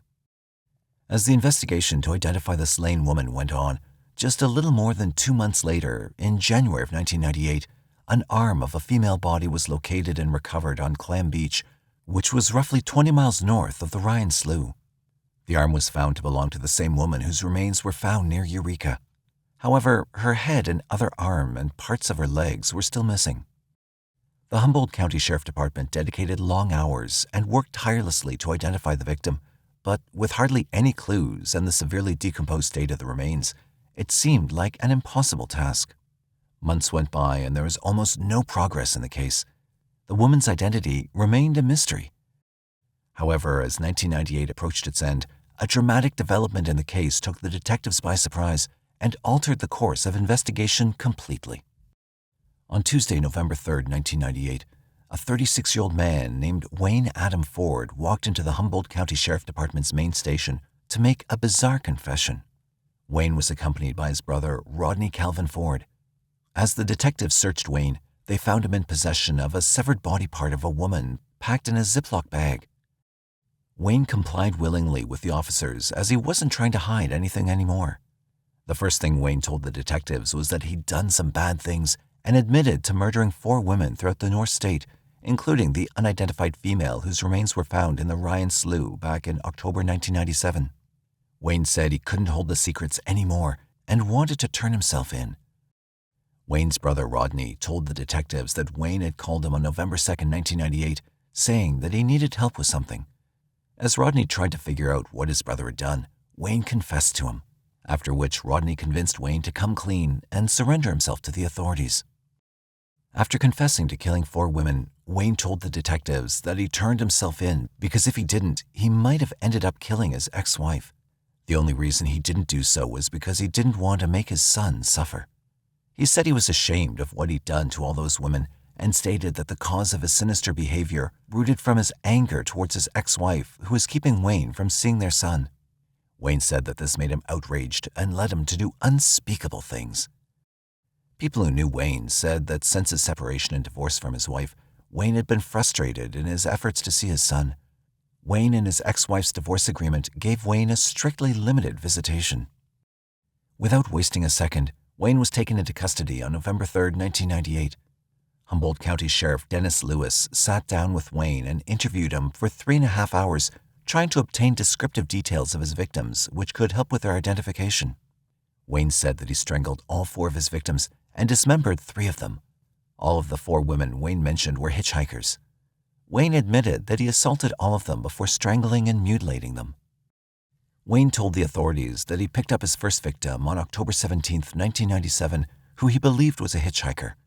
He went to tell gruesome events of that day, how he assaulted her, strangled her, and then dismembered her body. The detectives thought that the woman Wayne was talking about could be the one whose remains were found in October 1997. However, Wayne didn't seem to remember the name or the face of that woman. Places where Wayne had lived were searched as part of the investigation, and the detectives found additional remains belonging to the unidentified woman. The detectives also found out that Wayne kept some of this unidentified woman's remains in the freezer of his trailer for almost a year and even tried to cook them. Even with this information, the woman remained unidentified, and still a lot of her body parts remained missing. Sometime in May 1998, Wayne picked up his second victim, who was identified as the 28-year-old Tina Renee Gibbs, a prostitute from Las Vegas. On June 2, 1998, Tina's nude body was found in the California Aqueduct near the town of Buttonwillow in Kern County. Tina had been strangled to death and was the only one of Wayne's known victims whose body hadn't been dismembered. 4 months after assaulting and murdering Tina, Wayne struck again sometime in September 1998, taking his third victim. This time it was the 25-year-old Lynette Dayon White, a prostitute from Fontana whom he picked up near an Ontario truck. Lynette's nude body was found floating in a San Joaquin County irrigation canal on September 25, 1998. The precise cause of Lynette's death remained undetermined and was termed as homicidal violence of unknown etiology. Wayne told the detectives that he'd paid Lynette to spend a night with them, during which she died. Less than a month later, Wayne murdered the 29-year-old Patricia Ann Tamez, his fourth and last victim before surrender. Patricia's nude body was found floating in the California aqueduct near Hesperia in San Bernardino County on October 23, 1998. She'd been strangled, and one of her breasts had been chopped off. This was the body part that Wayne had been carrying for more than a week with him in the Ziploc when he walked into the police station to surrender. Wayne picked up Patricia from a convenience store and, just like Tina, paid her to spend the night with him. Sadly, she too didn't survive. Patricia's neck had been broken below her shoulders, and her cause of death was ruled as strangulation with a thoracic spine fracture and possible drowning. Wayne was being held on murder charges in the Humboldt County Jail on $1 million bail. According to the detectives, Wayne was remorseful and apparently had reached a point in his life where he wanted to talk about what he'd been involved in. The authorities decided to take a closer look into Wayne's past to find out if he'd been involved in any other killings. Wayne Adam Ford was born on December 3, 1961, in Petaluma, California. He was the second son of an American father and a German immigrant mother. His parents got divorced when he was only 10 years old, which affected his life, eventually making him drop out of high school and enlist in the U.S. Marine Corps. He served 6 years before being honorably discharged in 1985. In November 1980, Wayne got into an accident where he was hit by a drunk driver. The accident caused him a head injury and left him in a coma for 9 days. According to his relatives, Wayne's personality drastically changed after that incident. By 1983, Wayne started to experience some psychological issues which only escalated with time, leading to several hospitalizations. Shortly after that, Wayne was diagnosed with borderline personality disorder. In the years that followed, Wayne had a series of scrapes with the law, which included allegations of beating and robbing a prostitute in 1986 in Garden Grove, California. In 1990, he was arrested for animal cruelty, for which he served a brief stint in jail in San Clemente, California. Wayne had 2 marriages and was a terrible husband to both of his wives, who ended up divorcing him. Between 1997 and 1998, at the time of the murders, Wayne lived in a trailer park in Arcata, California, working as a long-haul truck driver. On June 27, 2006, Wayne was found guilty of 4 counts of first-degree murder in a San Bernardino County court, and in August 2006, he was sentenced to death. Currently, he resides at death row in San Quentin State Prison in California. Through the years, investigators never gave up on attempting to identify Wayne's unknown female victim. They routinely checked missing persons reports from all of the West Coast to obtain leads and even attempted to identify her through DNA databases. The woman's DNA was entered into both the California Missing Persons DNA database and the National Unidentified Persons DNA Index. The DNA profile was routinely searched against profiles from both missing persons and other human remains in the combined index system. Unfortunately, no profile matches were ever made. The identity of the woman was still unknown.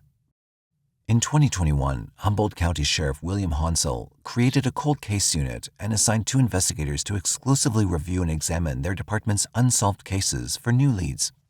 Later, in December 2022, already working together with California Department of Justice, the Humboldt County Sheriff Department partnered with Othram Inc., a forensic genealogy lab, to determine if advanced forensic DNA testing could help establish the identity of the unknown woman or a close relative of hers. Detectives sent Othram a DNA extract from the woman's preserved remains. Othram scientists used forensic genome sequencing to build a comprehensive DNA profile for the woman. Utilizing this profile in forensic genealogy, a potential DNA match was made, which led the detectives to a woman named Kerry Ann Cummings. Detectives thought that Kathy might be a close relative of the unidentified woman. Kathy was contacted, and the detectives asked her whether she had any missing family members. She stated that her sister, Kerry Ann Cummings, had been missing since the mid-1990s. Detectives asked Kathy if she could tell them when was the last time she had any contact with Kerry. Forcing herself to think harder, Kathy recalled seeing her sister Kerry for the last time in 1997. Detectives collected a DNA sample from Kathy, which was then compared to the DNA sample from the unknown woman's remains. Finally, there was a match. In June 2023, the remains were officially identified as those of Kerry Ann Cummings. It turned out that Kerry was just 25 years old when she was murdered. After 25 years of not knowing, Kerry's identity was not a mystery anymore. In order to provide some closure, the detectives reached out to Kerry's family and informed them about Kerry's heart-wrenching case. Kathy, Kerry's sister, told the detectives that Kerry was a beautiful, funny, and smart woman, but was suffering from an untreated mental illness. She was couch surfing in Eugene, Oregon before the family lost contact with her in 1997. According to Kathy, her family tried to report Kerry missing in Arizona and Oregon back in 1997, but that missing persons report was never filed because of some issues. The family was told that Kerry was an adult and she'd chosen the lifestyle she wanted. If she wasn't a threat to herself or others, there was nothing that law enforcement could do. And because of this, Kerry was never listed as a missing person and never put into any national databases. Although the detectives knew that they couldn't take away Kerry's family's pain, they hoped that this identification could help bring some peace and closure. Kerry's case not only brought them pride, but also hope that more such cases could be solved with hard work. The Humboldt County Coroner's Division is now in the process of getting Kerry's remains back to her family so there could be a proper funeral and burial. As the detectives remain dedicated towards working with the California Department of Justice and Othram to review other cold cases, Wayne Adam Ford remains on death row at San Quentin State Prison. Suitland is an unincorporated community and census-designated place in Prince George's County, Maryland, USA. Suitland offers its residents an urban-suburban mix feel, and the peace and quiet makes it a great place to raise families. Suitland's liberal residents often enjoy their weekends at the parks, for which Suitland is famous. In contrast to the beauty of Suitland, the crime rate here is considerably higher than the national average across all communities in America, from the largest to the smallest. And unfortunately, in 1979, a heinous crime took place in Suitland, where a young mother was abducted and mercilessly murdered, leaving behind her loving family. Vickie Lynn Belk was born on March 20, 1951, to the couple Lonnie and Maydell Belk. Among the 6 Belk children, Vickie was the oldest child and a caring big sister to her 4 sisters, April, Grenda, Judy, and Kay, and her little brother Lonnie Jr., who was affectionately known as Ricky. Vickie and all her siblings were raised in Alexandria, Virginia, USA. After Lonnie and Maydell, Vickie's parents, successfully won a lawsuit against the Board of Education's school desegregation ruling, Vickie and her sister Judy became the first African-American students to attend Minnie Howard Elementary School in Alexandria, Virginia, and then later went on to graduate from T.C. Williams High School in 1969. Vickie was a child of the civil rights era. The Belk family was a family that stood on strong principles and were always ready to fight for their family and community's rights. Even after losing a few battles and facing violence, the Belk family didn't back down and continued to be role models to not only one another, but everyone in their community. And Vickie, like her family, was very involved in voicing her opinions and protecting her community. Vickie's siblings looked up to her as a leader because of her thoughtful and giving nature. In a time when Vickie and her community were hardly given any opportunities, she managed to become the first in her family to graduate from college. Vickie earned a Bachelor of Arts degree in Education in 1974 from St. Augustine College in Raleigh, North Carolina. Her hard work and expertise in her chosen field rightly landed her the position of a management analyst in the Office of Operations and Finance in the Department of Agriculture in Washington, D.C. In 1979, 28-year-old Vickie was juggling between parenting her little boy named Lamont Belk and keeping up with her job in Washington, D.C. She continued to keep herself involved with her community and worked as a Sunday school teacher and church clerk at Oakland Baptist Church in Alexandria that was co-founded by Vickie's great-grandfather, Wesley Casey. Vickie's family was very close to one another and had regular contact with each other. In early August 1979, Vickie's little sister Judy got married at the Oakland Baptist Church, where Vickie's whole family gathered to celebrate the wedding. Vickie attended the wedding with her boyfriend James Hill, whom she met at work. Vickie was also Judy's maid of honor and helped organize much of the event. A few days after Judy's wedding, Vickie got back to her normal life with her boyfriend James Hill, who was also an Agriculture Department employee. On August 27, 1979, Vickie and James followed their morning routine and got ready for the day. They rode in James's 1972 Buick from their apartment in Prince George's County to the Stadium Armory Station, where they left the car and took a train to their offices. Vickie had some errands to run that day and was planning to do them after lunch. She informed James that she'd meet him at the parking lot in the evening after work. After winding up with work, when James got to the parking lot, he didn't see Vickie anywhere around and noticed that the car was still gone. James waited till sundown, and when there was still no sign of Vickie, James grew worried. That night, he called a few close friends and family members of Vickie to check whether they knew anything about her whereabouts. However, no one knew where she was. James went home and waited hours for Vickie to come back home, but she never showed up. On the morning of August 28, 1979, James tried to report his girlfriend, Vickie, missing to the Prince George's County Police Department, but the authorities told him that since Vickie was an adult, an official report could only be filed 72 hours after her disappearance. James had no option but to wait and hope for Vickie's return. James broke the news to Vickie's family.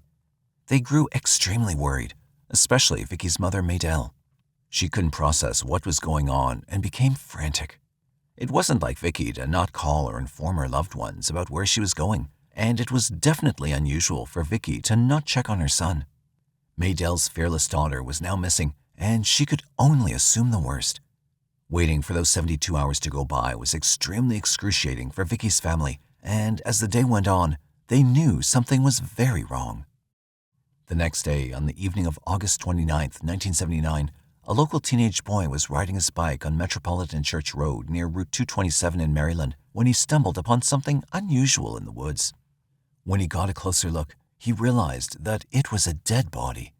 He cycled back home and informed his mother about the gruesome discovery, who then reached out to the authorities. Officers arrived at the crime scene and found a partially clothed deceased female with a gunshot wound to her head. The body of the woman was transported to the chief medical examiner in Baltimore, where she was identified as Vicki Lynn Belk. The death was ruled a homicide. The Charles County Sheriff's Office made a call to Maydell and Lonnie, Vickie's parents, and told them that they had some information about Vickie and that they'd need to come down to the police department. Lonnie and Maydell were actually quite optimistic on their way to the police station. They thought that maybe Vickie was only hurt and she'd been found now. However, when Maydell and Lonnie arrived at the sheriff's office, they were given the most horrifying news. Their first baby, their eldest daughter, had been assaulted, murdered, and left on the side of the road. Maydell couldn't handle the pain and immediately broke down crying uncontrollably. She cursed the man who did this to her daughter. The grief was overwhelming for Vickie's family. The chaotic and violent nature of the crime left them completely traumatized. They pulled themselves together and left the case in the hands of the detectives, hoping that Vickie's killer would be found and punished justly. An investigation into the homicide began. Detectives had already secured the crime scene and were constantly searching for clues and collecting evidence. The detectives recovered Vickie's pantyhose, brown shoes, some hair samples and nail clippings, her jewelry and bra, her dress and slip. These items found at the crime scene were tested multiple times, but they didn't turn out to be very helpful in the investigation. The detectives conducted countless interviews questioning Vickie's family, colleagues, and the people around the crime scene. Even after following up with a few leads, the investigation didn't seem to be progressing at all. The detectives were still looking for James's car, which Vickie had taken to complete her errands on the day she disappeared, hoping that it would have something that could lead them to Vickie's killer. Within a few days, James's Buick was finally found abandoned in Washington, D.C., but sadly, there was no trace of the killer left behind. Even with no new developments in the case, the detectives remained dedicated to finding Vickie's murderer. They preserved all the evidence with the hope that when they had more advanced technology, the evidence could be tested again. Over the next few years, as more and more new technologies were being introduced, Charles County detectives partnered with Maryland State Police, Bode Technology in Lorton, Virginia, and Sorensen's Laboratories in Salt Lake City, Utah, to test the evidence again in an effort to bring Vickie's killer to light and hold him accountable. But yet again, they faced disappointment. As more time went by, the investigation into Vickie's assault and murder slowly reached a dead end, and the identity of her killer remained a mystery. At the time Vickie was killed, back in 1979, there were no tools or technology to test DNA samples. The technology wasn't born until the 1980s, after which the authorities started building a vast database of DNA samples and fingerprints collected from people charged with crimes all over the country. In the early 2000s, when the DNA technology was a little more advanced, detectives started testing the evidence in Vickie's case again. Vickie's dress was re-examined and a foreign bodily fluid was located on it. This gave the investigators an opportunity to develop a potential suspect's profile. However, the testing technology still needed a lot of enhancement, and hence the profile developed was not suitable to be entered into any database or compared to any suspects. Decades passed, and the detectives kept testing Vickie's belongings found at the crime scene again and again with new technology. Finally, in 2022, when Vickie's slip and dress were retested using forensic technology, the detectives were able to develop a DNA profile of a male whose bodily fluids were found on Vickie's dress. This gave law enforcement a little hope that Vickie's murderer might finally be caught and put behind bars. The newly developed profile of the male was compared with profiles in CODES, the combined DNA index system. After going through multiple profiles rigorously, the forensics department found a match in their system. This profile belonged to a 61-year-old man named Andre Taylor. The sheriff's office was notified of the results in November 2022, and detectives decided to take a closer look into Andre's background, including his criminal history. Andre, now an old man, was living in a nursing and rehabilitation facility in Washington, D.C. at the time. Keeping an eye on him and constantly digging up information about his past, the detectives were able to find out that around the time Vickie was murdered, Andre used to live in his aunt's home in Charles County. The home was less than 4 miles from where Vickie's body was found. But this information wasn't enough to nab Andre. The detectives still needed more solid proof to prove his involvement in the horrific homicide. To do so, in March 2023, detectives got a warrant against Andre and walked into the nursing home he was residing in. Needing more verification, detectives confronted Andre and collected a swab of his saliva for a fresh comparison with the crime scene DNA. Although this surprise visit alerted Andre that he was a suspect in Vickie's murder, the detectives were not worried about him fleeing the town because of his current condition. Even though it would take weeks for the lab tests to be done and the results to arrive, authorities knew he wasn't going anywhere. With one amputated leg, Andre was barely able to do any activities and his health was declining drastically. On June 16, 2023, after the tests again confirmed the DNA match with Andre's profile, he was charged with assault and first-degree murder. He was arrested soon after that on June 22, 2023, and ordered held without bond. In a press conference, Vickie's family, along with the detectives who worked on her case, addressed the media and public. Vickie's family was in tears reliving the past as the developments in the investigation brought back dark memories. While Vickie's son, Lamont Belk, expressed his gratitude toward law enforcement, Vickie's sister, Judy Belk, remembered her long-gone sister by sharing her most cherished memory. Ricky Belk, Vickie's brother, shared what it was like for his mother when the tragic incident happened. Currently, it's unclear whether Andre has entered a plea or not. The Maryland Public Defender's Office, which is representing Taylor, declined to make any comments about the case. Andre was a stranger to Vickie, and his attack on her wasn't planned. At the time of committing the heinous crime, Andre was only 18 years old. Vickie's chance at having a good life was snatched from her. Her passing deeply affected the ones who loved her, but with her killer now behind bars, there was some closure and a sense of relief for them. Lamont Belk, Vickie's son, graduated from Morehouse College and George Mason University School of Law in 2009 and went on to become the Assistant Director Attorney of DeKalb County, Georgia. Kay, Vickie's sister, is a retired sergeant from the Contra Costa County Sheriff's Office in California, and Lonnie, the only boy among so many sisters, is a lieutenant in the Fairfax County Fire and Rescue Department. After her tragic murder, the Belk family created the Vickie Belk Scholarship Foundation in 1980 to honor Vickie and provide scholarships in her memory. The role of the scholarship board is to assist in raising funds for graduating seniors at Oakland Baptist Church, where Vickie was baptized, in Alexandria, Virginia, and provide opportunities that continue the legacy of Vickie Lynn Belk. Till now, about 100 students from the Oakland Baptist Church have been awarded scholarships. Through the scholarship program, Vickie's family aims to keep Vickie's love for education and the youth of Oakland Baptist Church alive. Bradenton is a Florida city south of Tampa in the United States. Known especially for its colorfully restored 1920s and 30s cottages in the Village of the Arts, people spend hours exploring galleries, studios, and shops there. The chance of someone becoming a victim of violent crime in Bradenton is 1 in 35. Relative to Florida, Bradenton has a crime rate that's higher than 81% of the state's cities, and hence, Bradenton is not considered one of the safest places to live in America. Guadalupe Vela was a 20-year-old man who used to live in a shady neighborhood in Bradenton, Florida. He was part of a street gang, and every other day was a rough one. On the night of June 25, 2006, Guadalupe was having a good time at the Santa Fe Bar and Grill in Bradenton.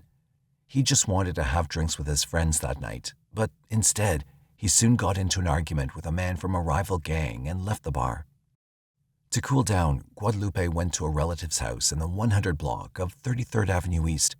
Thinking that he was out of the mess now, he took a sigh of relief and stayed at his relative's house for a while. Just when Guadalupe thought that he was in the clear, something completely unexpected happened. 2 gunshots were heard, followed by deafening silence. Later that night, Guadalupe was found dead in the backyard of his relative's house.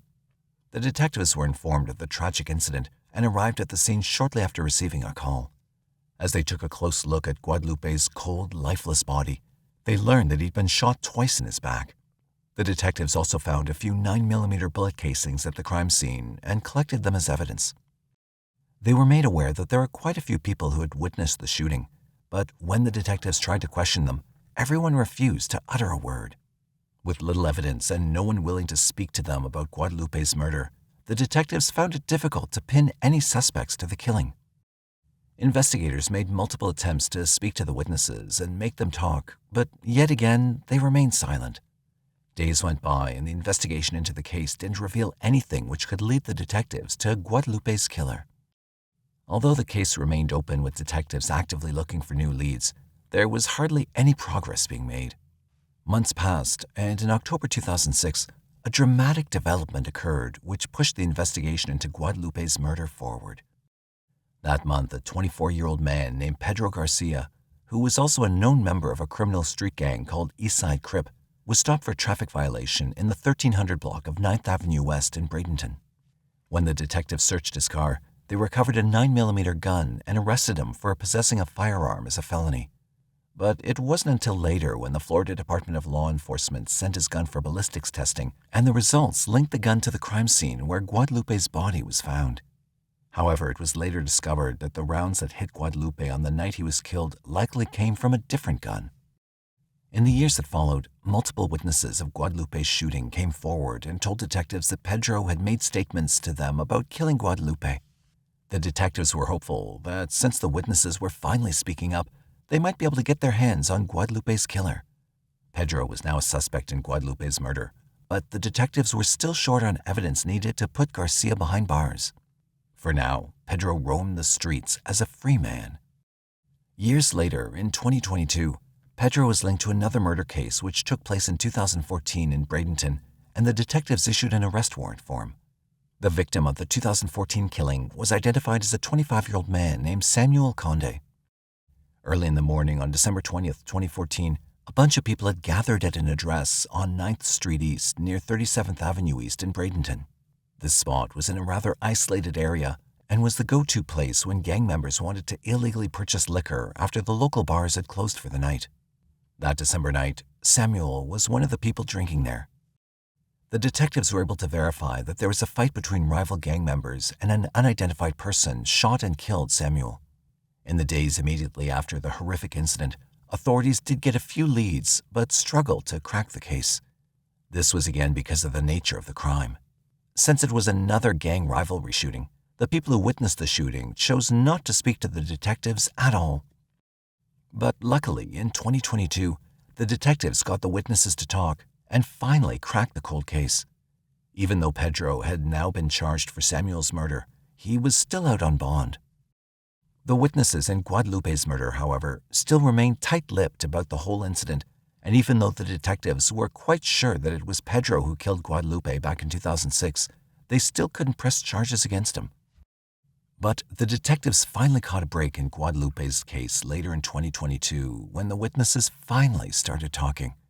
They learned that when Pedro was imprisoned in Manatee County Jail in 2015 for unrelated charges, he confessed to another inmate that he killed Guadalupe in June 2006. The detectives were even more intrigued when they found out that Pedro had given specific details about the night and crime scene. According to Pedro, he and Guadalupe, who was a member of Eastside Crip's rival gang, got into an argument on June 25, 2006 when they were at the Santa Fe Bar and Grill in Bradenton. The fight between the two men started inside the bar and continued even when they went outside. They ended with a verbally rough note before heading in different directions. Later, when Guadalupe went to his relative's house at the 100 block of 33rd Avenue East, Pedro showed up there as well. The argument got more intense, and eventually Pedro pulled out a gun and aimed it at Guadalupe. As he tried to run away, Pedro shot him twice in the back. This, combined with other evidence, was enough to finally make an arrest. Detectives with the Manatee County Sheriff's Office's Homicide Investigative Unit charged now 40-year-old Pedro with the second-degree murder of Guadalupe Vela. Pedro, who was still out on bond for Samuel's murder, was found at the 800 block of 30th Avenue West in Bradenton and taken into custody. A 16-year-old cold case was finally solved. Detectives believe that Pedro may have committed other unsolved violent crimes from the early to mid-2000s.